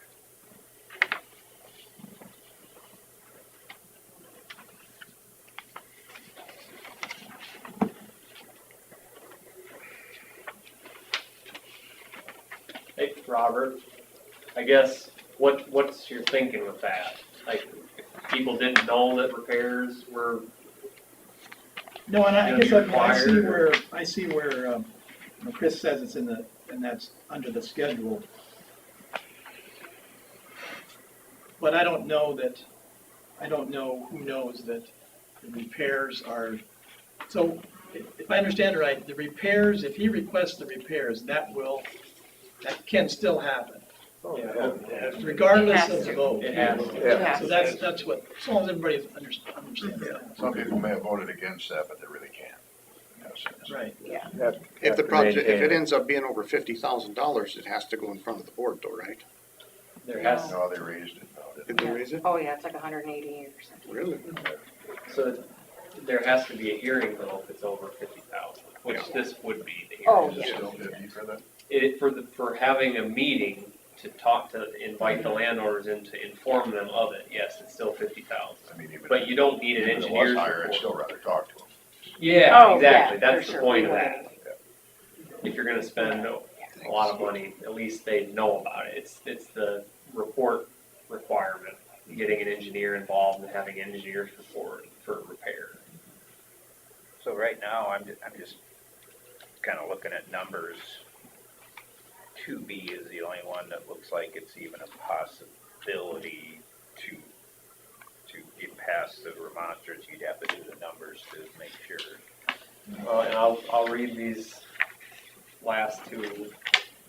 We got two more. Two more here. Representing the Ivan and Phyllis Johnson trusts, we would not support any improvements to DD 89 main tile. We would only support repairs to the existing tile. County Conservation, the Winnebago County Conservation Board voted 8/14/2023 to select option for repairs only to Drainage District 89 project currently under consideration. And then TJ, I don't have anything in written from you. You know. Thank you very much. You're welcome. For the issue of repair or improvement for DD 89 in Winnebago County, the Iowa DNR is a landowner of the district above, vote to repair the existing tile. Need to be more specific that they're. Repair only, or just the, Chris, I'm sorry? did you want me to write one? You can't, because you don't own land. I do too. Oh, you do? Yeah, sorry. Yeah, you didn't write one down. My wife does too. there's paper and pencil. Well, over she here. can't sign it right now, but I have power of attorney. feel free. Huh? Feel free. Where are we at as far as numbers? I'm gonna guess the only thing that would be allowed would be the repairs. Well, I know we're, Here, this is kind of. one of them allowed for 2B, Yeah, but the rest didn't, right? so. Yeah, we're not against repair either. Right. That- I mean, just because you said Right, no to the that's- 4 Yeah, options, that was- it's that was- still the That repairs. was, she yeah. didn't write that on there, but. The 4 options were the ones that were in that letter, Right, which was 1, 2, 2B, and 3 3. Yeah. in the engineer's report. Mm-hmm.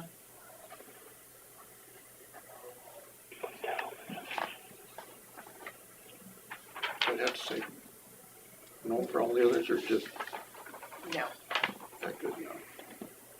You know what we're doing for my wife? no, that's okay. We'll just add it to. Only wants to repair the tile.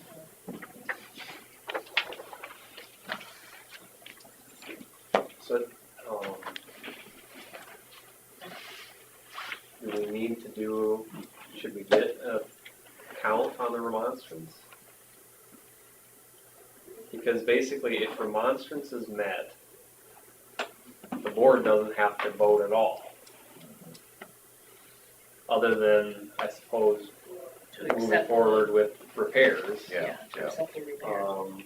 But if the remonstrance is not met, then the decision is, So just for the record, it's 50% of the, landowners that own 70% of the land. Yeah. So we probably have the 50%, we just have to make sure we have the 70, right?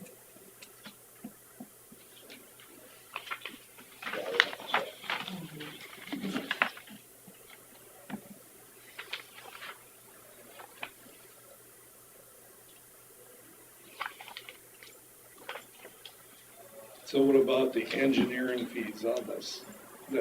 Are they gonna be added on to the repairs then? that $90,000 that I had as an estimate in there, that included the engineering that's been done up to this point. Yeah, it's for the whole project, and that including the reclassification. So is that paid under the old classification or the new? The engineering fees? That's why you did not get a drainage bill on this project this year, because I didn't want to do the current schedule. But then that engineering is also good for 10 years, is that correct? For a repair, a report on a repair, it's good for 10 years, but it, We already have one on an improvement, so that would be good for 10 years, correct? define what you mean by good for 10 years. Meaning if another petition came up for an improvement. 9 years from now. This engineering would still pertain to that petition. It could be used for that. Right. I don't know that it would legally mean that you didn't need to, I don't know how that would work. Well, what I mean is the trustees, the board of supervisors acting as trustees wouldn't have to go hire an engineer the second time around until that 10 years has passed. In theory, it should all be the same. Potentially. I mean, that would be a discretionary thing, I think. If you said there's already a report on how to fix this same problem, and so we're not gonna start over completely. But if it was me that was involved that next time around, I'd say, well, we already have all this basically ready. We can just have another hearing and talk about it, and then if it's a go at that time, then we just move forward with the plans and bids and all that.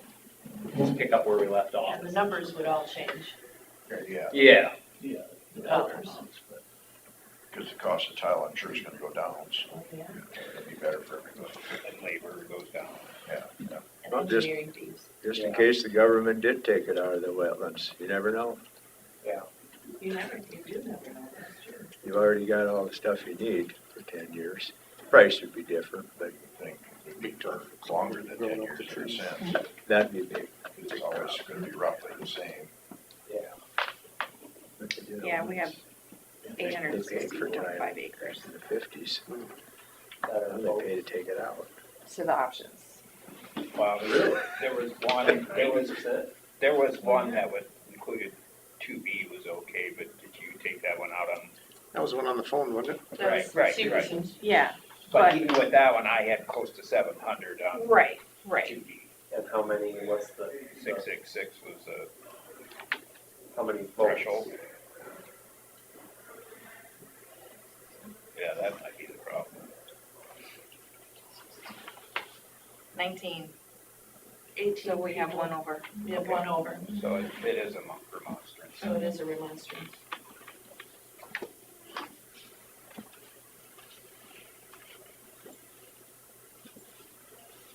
So if we just go with the basic repairs, I'm sorry, but we don't need Colin anymore for that. What about, I mean, depends on if there's Well, an easement. I mean, Yeah, We here's, gotta decide that. so that's what I'm wondering. I'm gonna leave it up to you guys. I will explain a few things about the repairs. If you want to go in there and just patch what's there, you probably don't need me. I mean, then they're just gonna dig up the spots where there's holes and something to replace it. Now, I would recommend not plastic if you're gonna leave it as a foot of cover or less, because that's gonna smush. If you were going to the next level of repairs, which is kind of what I have covered in the report, is bringing in fill dirt to add cover to the tile. Now, that's what I mentioned in the report. I already said that I've got concerns about that because it wasn't a permanent fix when that was done in, what was it, March, 89, I think. Like that, where that was done before, the tile's still breaking. There's breaks now that would have to be fixed. And so I don't know that that is even a worthwhile investment, but the reality of it is there's places where there's almost no cover over the tile. And so that's a decision, I think, with the repairs that has to be made is it just gonna be patch repairs and that's it? Or I guess, I don't know what I truly think here now, knowing that the improvements are off the table, what I would recommend as far as that. It'd be nice to get some more cover over the tile, but I don't know if In it's. your $90,000 estimate, did that include cover? Yeah, it included bringing in fill dirt. Do you think the continuing damage after the last time, you said it was covered in 89? Yeah, landowners got together in 89 and hauled fill dirt over near the ditch in that spot where it's not farmed right now. So there's dirt piled over the main at that. But not in the peat ground. Yeah. Right. By the road. Is some of this currently in CRP? Mr. Johnson, good? Yeah, where they all did the dirt covered, that's in CRP, but there's a couple 100 feet right next to the CRP that the top of the tile is exposed. I mean, you can see it. So would it be an option just to have an open ditch, basically, just put some finer riprap in there, and then where the tile, we've done some of that, where the tile is coming out of the adequate cover, just have surface drainage. That's an improvement. Yeah, that'd be an improvement, and we'd have to acquire right away from Allen, because we'd be, again, taking land. Unless he agreed to say, okay, yeah, let's just do that. If you have to farm around it anyway, that would be less cost. Yeah. You can do you can do involuntary or voluntary right-of-way acquisitions. I mean, if an agreement outside of formal proceedings can be arranged, then yes. And voluntary, to me, is a better option, because then you can do what works, rather than saying, well, we have to do this and this or that. You can come up with some options, you can make it easier. You can drive across an open area. We've got that. I put the riprap in, I put the smaller riprap. I can drive across it. It's not a problem. But before, when that tile was there, I couldn't. Would the easement for an open ditch like that be wider than an easement for a tile? Well, typically the easements for tile isn't right of way. So it's more of the easement is whatever you need to access, maintenance, improve, inspect the tile, and you can go across adjacent lands to get to it. So it's not, for a tile, there's really not a specified width of this is the right of way. A ditch is different because you're permanently taking land. A lot of those original ones where there wasn't a stream, or there wasn't a creek or anything, they just dug it through a field. They were taking that land forever. And they didn't want people trying to mess with the ditch, so they said, we're buying this chunk width of land from you and paying that as damages. So if there was a ditch option to a point where it gets into, deeper tile, and it's still the same old tile, is that an improvement or is that a repair? Because you're still choked by that original tile. But the last, however far, would be improved. Just because of the depth or, I mean, A channel is bigger, can carry more water than but it's still restricted at that one point. yes, but that last But you 1,000 feet. You couldn't make it open all the way to the ditch, because then the neighbor would have a little piece in there that he can't get to. You know, it's, Well, you can how cross it far through from the Alan's fence. line fence to the ditch is, I don't remember how far, a few hundred feet. Right, so there'd be part of Oh, that yeah. field you couldn't, Yeah, you we- couldn't we- access. Right, he wouldn't have any access to it, so. Yeah, that'd be a problem with that option, because we'd sever that property. Open ditch is still gonna cost money to do. It's- Plus, that's a lot more engineering fees because he never did lift that. Right. But that would only work, I guess I would say that would only work on the east end, Yeah. where you're talking Yeah. about a flat, that wouldn't really be such a deep. The west portion that side you is the couldn't bigger cross. problem. East side isn't as bad. The big problem is the I'm trying to think on what the best way to handle this is now that the improvements are off the table. If we need to, I don't know that we can approve.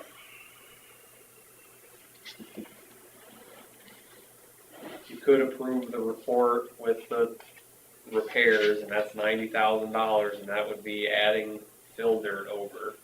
But if we were gonna look at something different, we probably want, I don't think that was approved, was it? say that again? The 90,000 wasn't approved.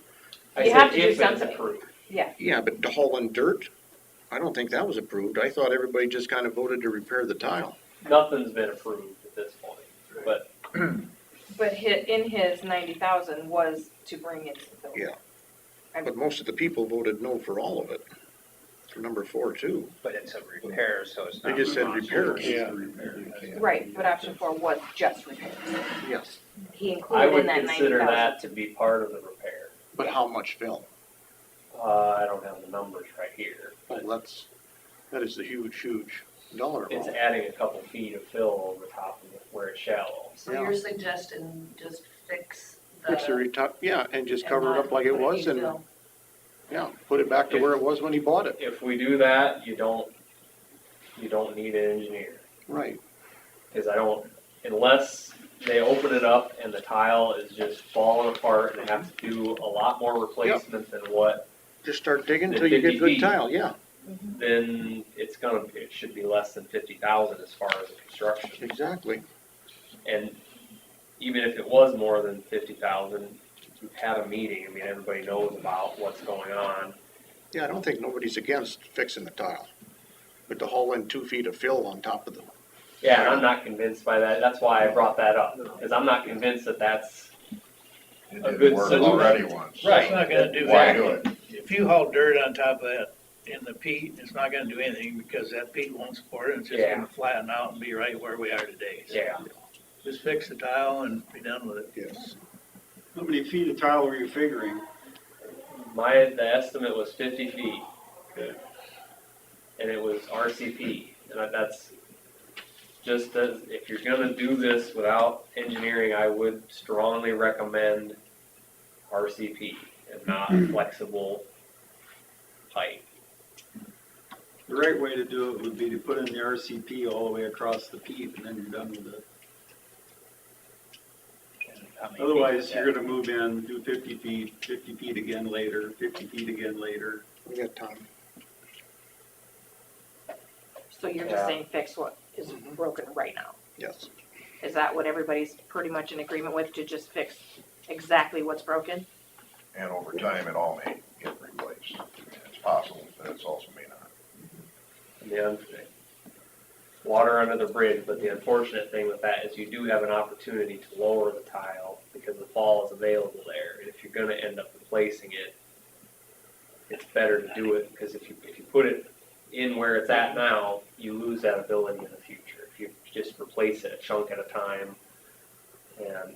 you lose that ability to lower it and gain grade and capacity. But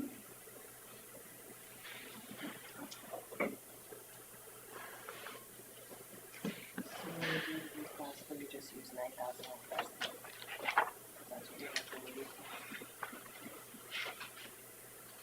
to do. 9,000 across the board. I mean, Oh, to instead pay of for you. the reclassification? Yeah, yeah, you would use just the whole district instead of the repair spot. Yeah. Yeah, okay. Cause then I wouldn't need another future schedule. So, I mean, at this point, I'd say it's the board's discretion on how to proceed with the repairs, but it sounds like just do the patch repairs. So find a contractor to do that, and if you need anything from me or from Jacobson Westergaard, let me know. I'd be glad to assist, even if it's just a phone call or something, a question. And then we'll proceed with the reclassification and annexation if that's already been approved, and we'll go from there. Ready to close? I am ready to close. Make a motion to close the public hearing for DD 89 improvement project. I'll second it. Motion Smith and second from Derby to close the public hearing for DD 89 improvement project. All in favor, say aye. Aye. Aye. Okay, consider for approval DD 89 improvement project. We're not gonna approve that, but we're just gonna go. Do we have to vote to go ahead with the repair? Yeah, I would. Yeah. It's Can you technically not on do the the agenda, motion but- to say that the remonstrant, something about the remonstrance? The improvement meant remonstrance. But we'll proceed with a repair, Right. something like that, Using RCP. using RCP. I'll make that motion. Want me to start over? Okay. All right, since DD 89 improvement project has met a remonstrance, we are going to go ahead with no improvements and only the repair with RCP and no fill as the option for it originally stated. Motion. And that's my motion. Okay, I'll second the motion. Motion Smith and a second from Derby. As she stated, I'm not gonna try to re-say all that. To go ahead with the repairs, all in favor say aye. Aye. Okay, And then when we get close to the, having the reclass done, there will be another letter sent out for people to come for the hearings. Yeah. Thanks for your input. oh, thank you. Thanks, everybody. Thank you for your time. Thank you. You guys would plan on trying to get somebody lined up to do that this fall? Yeah, as soon as possible. Guessing there might be somebody available right now. It's kind of the office. I will. Yeah. A lot of this is already in, it's not farm, it's like, where the first. Good. Yeah. Glad for you. Me too. It's, This part up here. yeah, Here, I finally found my own Tom. right there. I don't know how many get there. Well, And then he's this not is the other exactly side. you, but you know. I don't know if that is cropped on, if they can get in there or not. We're not ready to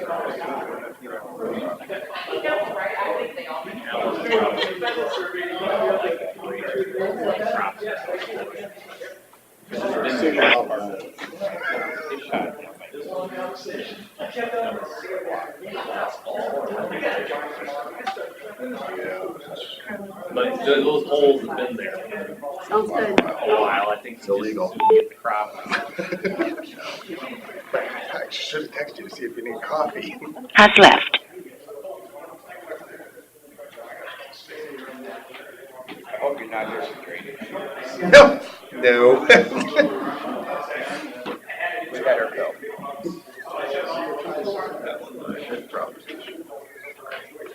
Like mom and dad's dredge ditch dredge, so I can float in a tube down it, please. As long as your tube's not more than 6 foot wide. last year already? Does that say? It seems like this has been around for a year, at least. Yeah, we had that informational meeting in February. Going up.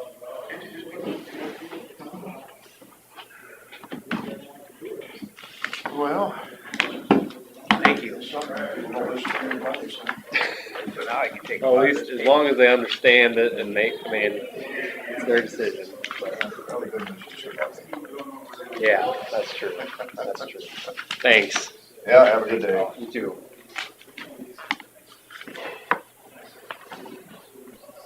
How are you? Still morning. Yeah, it is still morning. Not by much. Should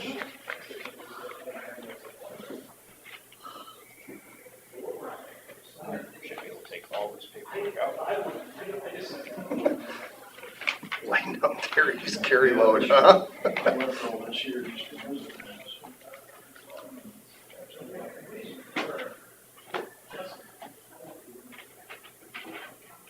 You all the way down 10, or you still got 9, 10? We still got 10 and 12. 9, so we're down to 10. That should be quick.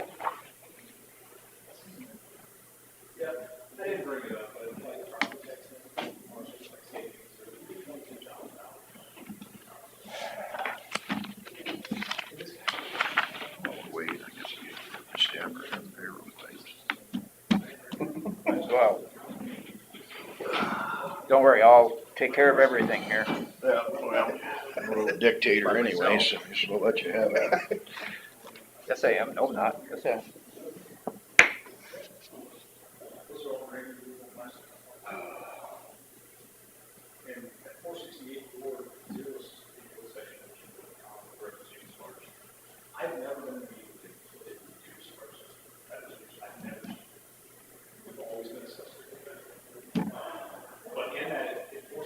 Now she's out. Oh, I guess she's talking. Said she had to take 5, but Well, I think she got distracted. Yeah. Bill, grab Susan. Ready for the heat this weekend? That's better than during the week. With your board Saturday, we got our 50th anniversary celebration after Tunnels to Towers 5K. It's Saturday morning. Yeah. Pancakes. We even got bounce houses for you, Terry. I think our church donated to that. Did they? Yeah. I have no idea. That was one of our funds. The Tunnels to Tower thing? Yeah.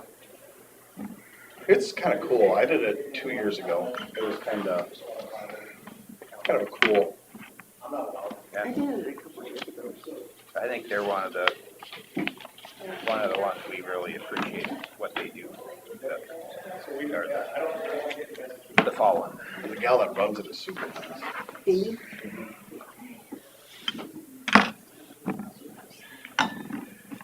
All right, number 10, discuss the EMS project coordinator position. So What's the discussion? well, we had a resignation with the position, so now we gotta decide, do we refill it or do we eliminate it?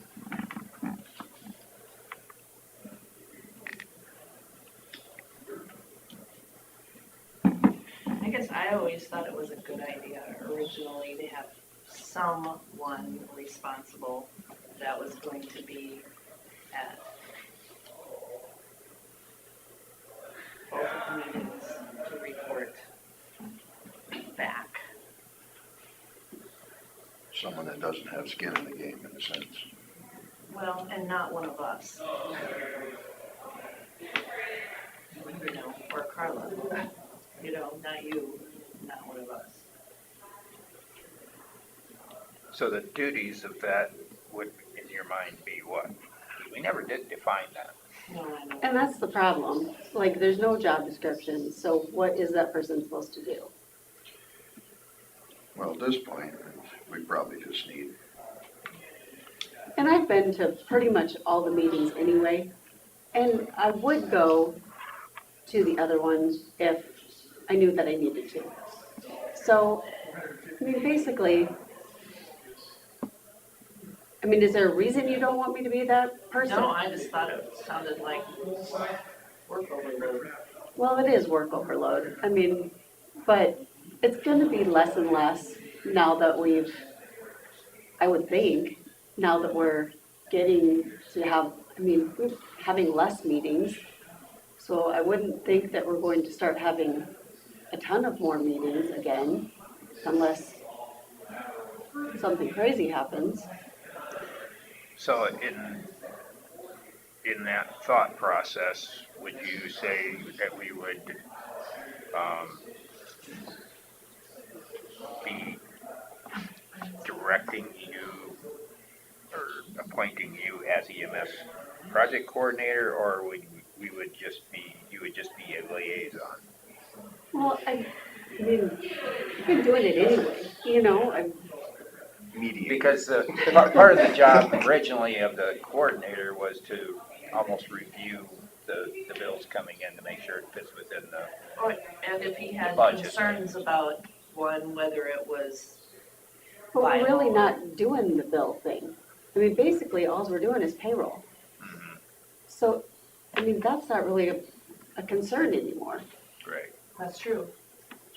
The only bills you would have is if someone were to, 'cause correct me if I'm wrong, we haven't figured anything out really on the income tax part, right? Right. The only money we allocated is what we know we're getting for property taxes, right? And then we left that 30,000 for an egg basket.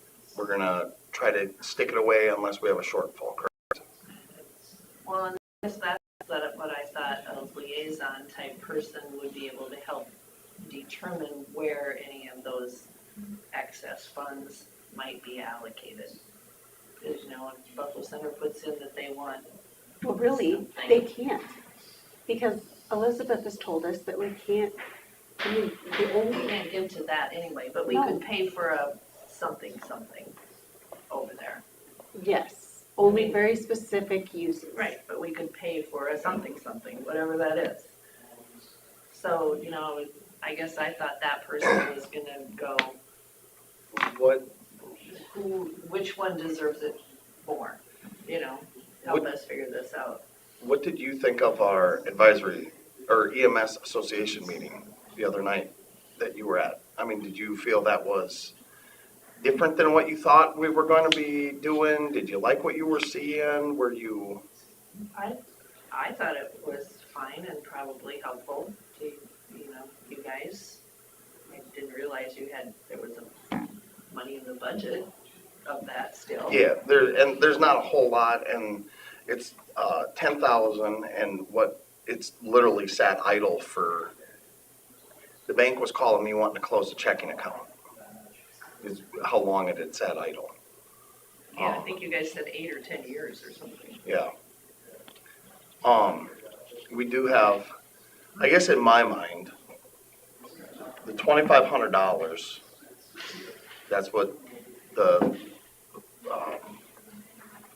coordinator was getting paid, right? Or that's what the goal was.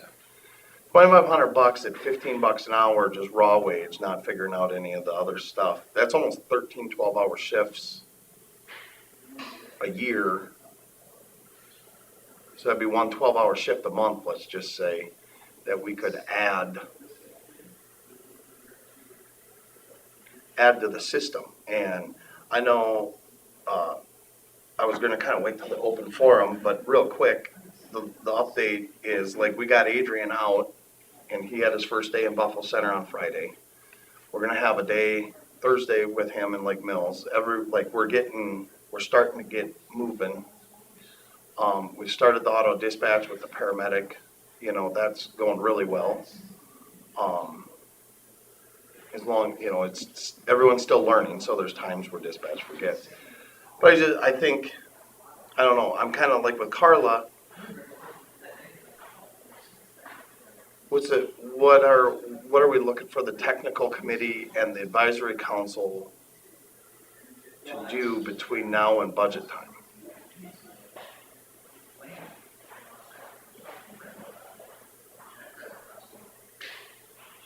Because we're hoping to use the got too many names in my head, I'm sorry. Technical committee could help with, you know, maybe making some of that decision too, with where they think the most important place for that to go instead of putting that all on one person. Sure. Year to year, priorities might change, we don't know. Yeah, that's Um, exactly right.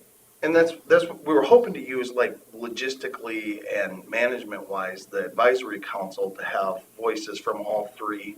We elected a board, it's a 4-person board, and we have a Buffalo Center, a Lake Mills, a Forest City, and a paramedic sitting on the board. So it's all 4, you know.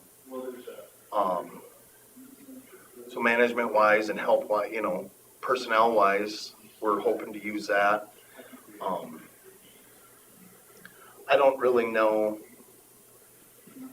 I think the conversation I've had with several people, they would rather see the 2,500 go into an actual EMT wage than a coordinator. I know Lake Mills is struggling. They got 3 people that are doing they got a substitute teacher that's doing long-term daytime subbing. They've got, since all this started, the dispatcher that had the sporadic schedule, she quit dispatch. She's part-time at dispatch now. She's working full-time at the school.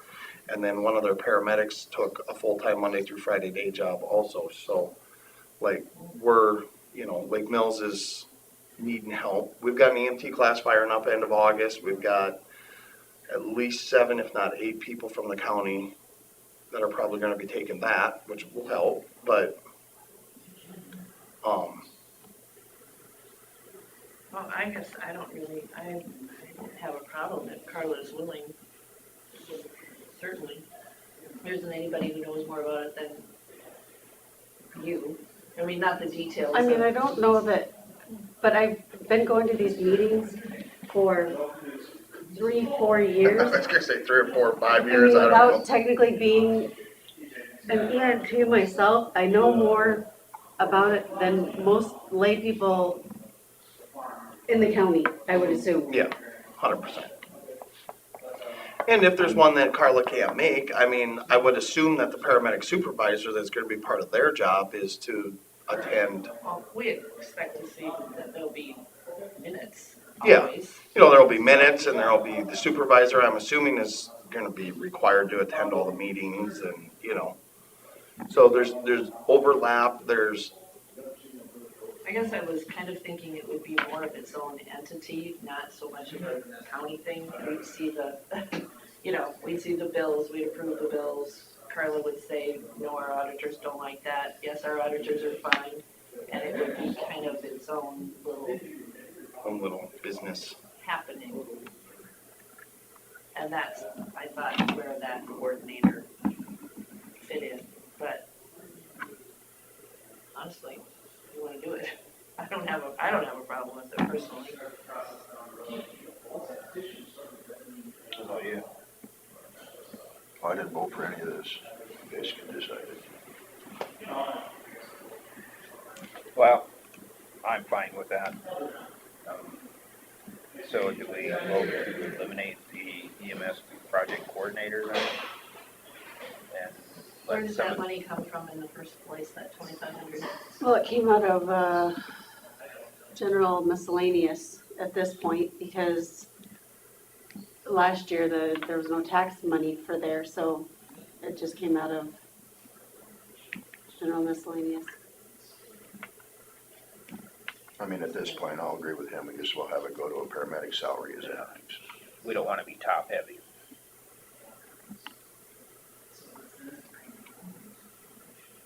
So do you think functionally we should just eliminate the EMS project coordinator? Okay, I'll make a motion to eliminate the EMS project coordinator position. I'll second.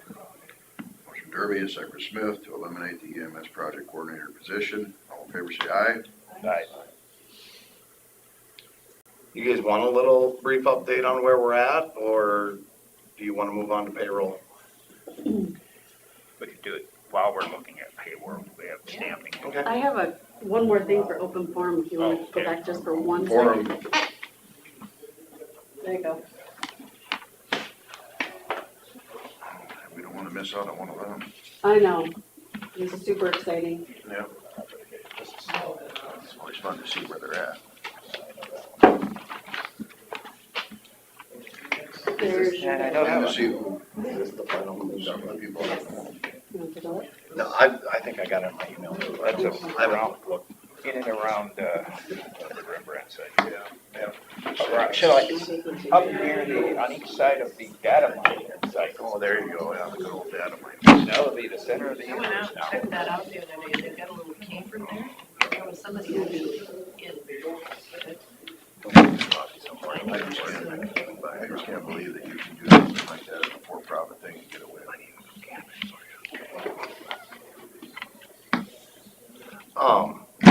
So we started auto dispatching the paramedic on August 1st. Been going well.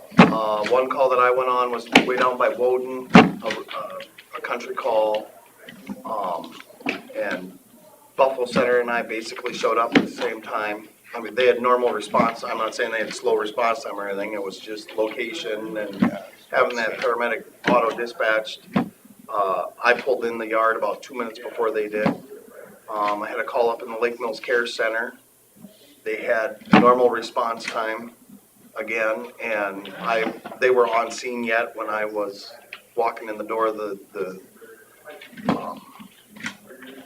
healthcare center. So, I think the auto dispatch thing is going fairly well. It's a change, so there's, sometimes dispatchers forget or the paramedic didn't see Lake Mills go out or whatever, but we're working on it. It's going better. So how do you determine what should be auto dispatch? For right now, we're doing every call every time. Okay. And then they just cancel the paramedic if there's a paramedic on the Lake Mills ambulance or on Buffalo Center ambulance, they just cancel the paramedic. But for right now, to get it kind of in the dispatcher's heads and part of their routine, we're doing every call every time, and then we can change it once. So they're also dispatching you automatically? Yes. So 911 call comes in, let's say 911 call comes into Lake Mills. Call comes into Lake Mills, they dispatch Lake Mills ambulance, Lake Mills PD, and then the Forest City paramedic. And then when Lake Mills ambulance goes en route, they'll yay, nay, and How many dispatchers are there? let's see, Ian, Emily, Ashley, Jennifer, Kennedy, the new girl. There's 6, I believe, that are full-time. And then there's probably 2 or 3 that are part-time, I believe. And so have you or will you have a meeting of all of them to get them all on board? It's just remembering. I mean, most of them are remembering, but sometimes it's just something new where it's like, oh yeah, I got to fix a paramedic. They've done it for 30 years, waiting for the ambulance to. Jennifer will probably do some training there. Yeah, she's working on it, and the paramedics are trying to watch their phones and watch the apps on their phones. If they see them go out, they take off anyway. It's going well though. I mean, I don't have any huge complaints. A little thing, I was visiting with Buffalo Center and Lake Mills's billing company. We're going to discuss this at the association meeting on Thursday night. We've learned current day paramedic intercept, it can't be done for free like we were hoping. There has to be a financial exchange in order for it to be termed collectible from Medicare. Doesn't say how much financial exchange, it just has to be. Or if we want it to be free, then the paramedic has to be put on everybody's roster in the county, and then I would write the report like on Buffalo Center Ambulance instead of writing the report like Forest City Ambulance. Okay? Which way would work better? Well, we're gonna talk about that on Thursday night. Right now, we're kind of looking at maybe $20 an intercept, or doing it, put everyone on the roster, and $20 an intercept we just put into the budget as gas fund, to help pay for gas or whatever. was kind of the idea. We're gonna talk more on that at the association meeting Thursday night in Thompson. We're getting Adrian out in the county, getting him going. We talked at the association meeting. We are interested in Carla being on the hiring committee, on the hiring board. And then we're gonna appoint 3 representatives from the 3 services and then probably our medical director. Our goal is to have the position posted by, we were hoping for September 1st, but I don't know if we're gonna make that. Our goal was September 1st to October 1st, we were gonna have the position posted and then try to start interviewing in October, so. For the EMTs, so. That was our goal. I think the meeting on Thursday will give us a little more light. And you're posting as a full-time position, part-time? We're not really sure. We're thinking to start out with for sure 2 full-time EMTs and then see, we've had a lot of interest from county volunteers for being a paid EMT. One thing we discussed at the association meeting is, so I'm a volunteer on Buffalo Center Ambulance. If I were to apply for what we call a .6, which would be a 24 hours of pay period position, which is not full-time, so we don't have to pay benefits for it, I could work in Lake Mills and Forest City. And we decided to do that for 2 reasons. So that way Joe doesn't just sit at home and watch an open volunteer shift hoping to get assigned to it to get paid to cover on his volunteer ambulance. And then the second reason is because how does the paramedic supervisor manage Joe, who has a house in Buffalo Center? Well, he's in Forest City and Joe's in Buffalo Center. How do you know Joe's up at the station doing things to help the volunteer ambulance, lighten the administrative load for the volunteer ambulance? So I figured if we removed them from their community and put them in Lake Mills or put them in Forest City, at least they'd have to sit, you'd have to be at the garage. And everyone was pretty receptive to that, weren't they? I mean, everyone thought that was a pretty good plan. It's just, it makes some sense for management wise, for sure. So we were kind of thinking 2 full-timers, 4 .6s, and then maybe a couple, just random, 24 to 48 hours a month personnel, nothing. But the idea behind that was to keep the benefits package expenses lower, so we have more money for actual hourly coverage. Buffalo Center was real happy with the other day. A lot of volunteers stopped up and met Adrian, and they're helping him get settled in there. Was it a busy day for him? He spent a lot of time in the truck, going through the truck, finding expired stuff. I went up, helped order new supplies for him. We talked about at the association meeting, we talked about getting centralized supply going to try to help Buffalo Center and that kind of with expiration dates and whatever. We have a tour with the Board of Pharmacy on the 25th. So we're gonna get a lot of questions with pharmaceuticals cleaned up on that day. She's coming to do an inspection, quote. So we'll have her in the flesh. You can see what we're doing and get questions answered. Yeah, some suggestions, ideas on how we can handle pharmaceuticals more easily between the 3 services and legally. So we had a I would say a pretty good meeting. Terry was in on the meeting and Carla with the city's attorney and Kelsey with the 2080 agreement. I think there'll be a little movement on that maybe Monday night at the Forest City Council meeting. No, I didn't have any thoughts.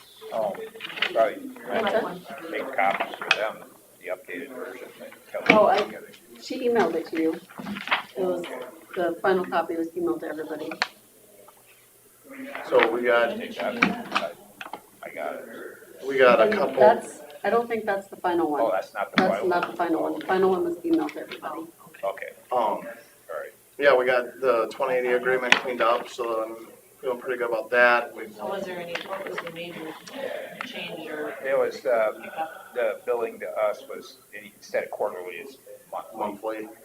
And there was a little bit of verbiage under the cities. Yeah, Daisy wanted a couple of things. Just wanted something taken out. It kind of, she was, sounded like the city was a little nervous that maybe it was,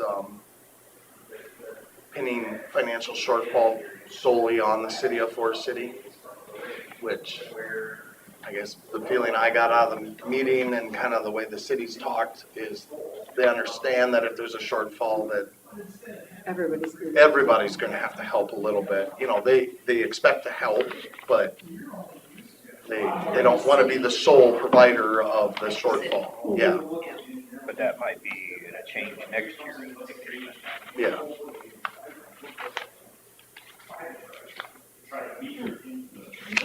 Yeah, The last one is a clean one, it doesn't have draft on it. we moved Adrian to county payroll or county funds on Sunday was his first day. So prior to that, Forest City Ambulance had been paying for him. So he's gonna be part of the city payroll run, this next pay period. So we'll see that in payroll next. I would say she'll probably have payroll for us in the end of August. Okay, so we'll see that. You'll So probably, July and, I was gonna say, probably get 2 months the end of August, I would Yep. say. that would be my guess as well. Cause she was kinda holding on to it, cause it initially said quarterly, so. I like the monthly better. I do too, especially this first year. Look at more. This first year, it'll give us a chance to keep a closer eye on things, so. You guys got any questions about anything? Oh, one thing, we did talk to Carla, or I brought it up to Carla. If we're looking at, and we were gonna visit about this at the association meeting, if we're looking at having 4 full-time paramedics on,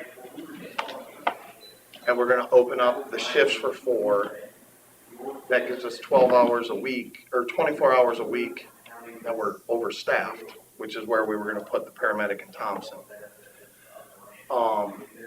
I brought up, where do you guys see us starting the conversation with where is the paramedic gonna be in Thompson? Is that something you're expecting for city ambulance to figure out? Is that something we should call the technical committee together on? Is that something you want for city ambulance to visit with maybe Thompson Fire or the city of Thompson and figure out? The city of Thompson's gonna The have city more. as well. So, you know, I didn't know, Plus, it seems to me like the city of Thompson is gonna get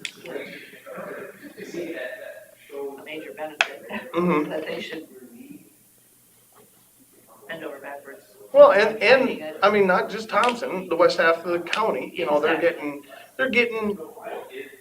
a more equal share of of the tax, I mean, you know, But Thompson especially, since they Thompson, don't have 100%, any. yeah. And that would be great to get them back in there, you know, something close. If I lived in Thompson, that would be huge to me. It would be.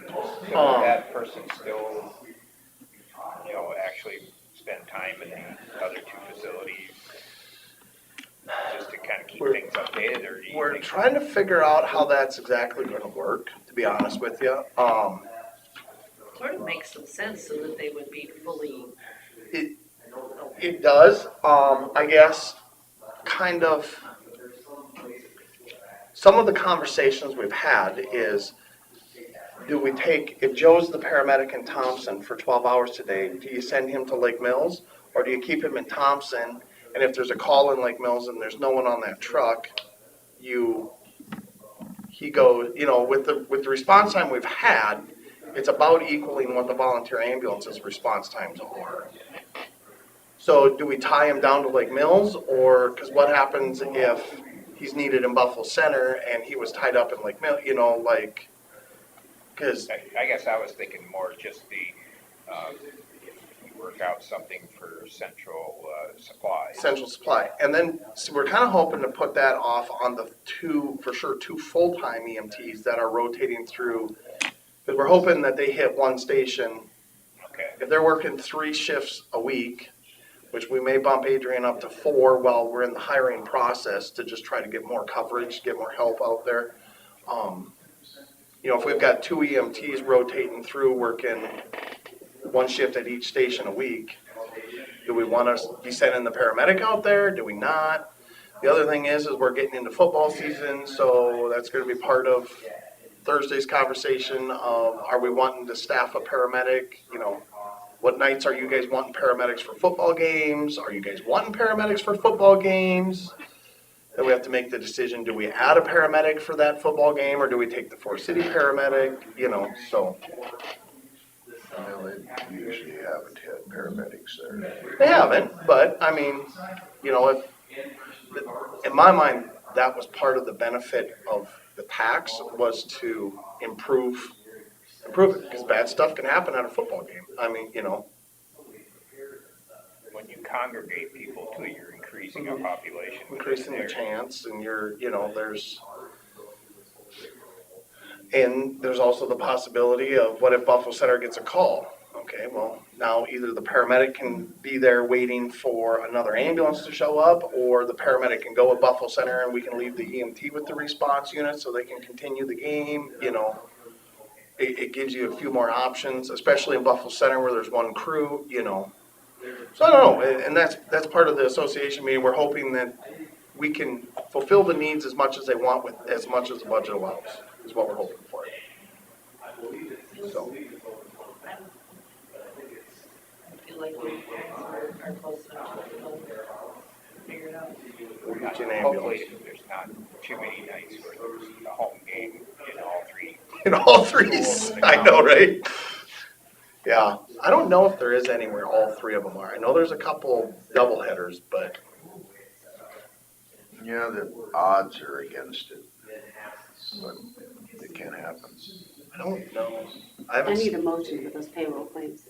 Oh, I know, I'll make a I've kept motion to track. approve the payroll claims. Smith, second by Derby, to approve payroll claims. All in favor, say aye. Aye. We are adjourned.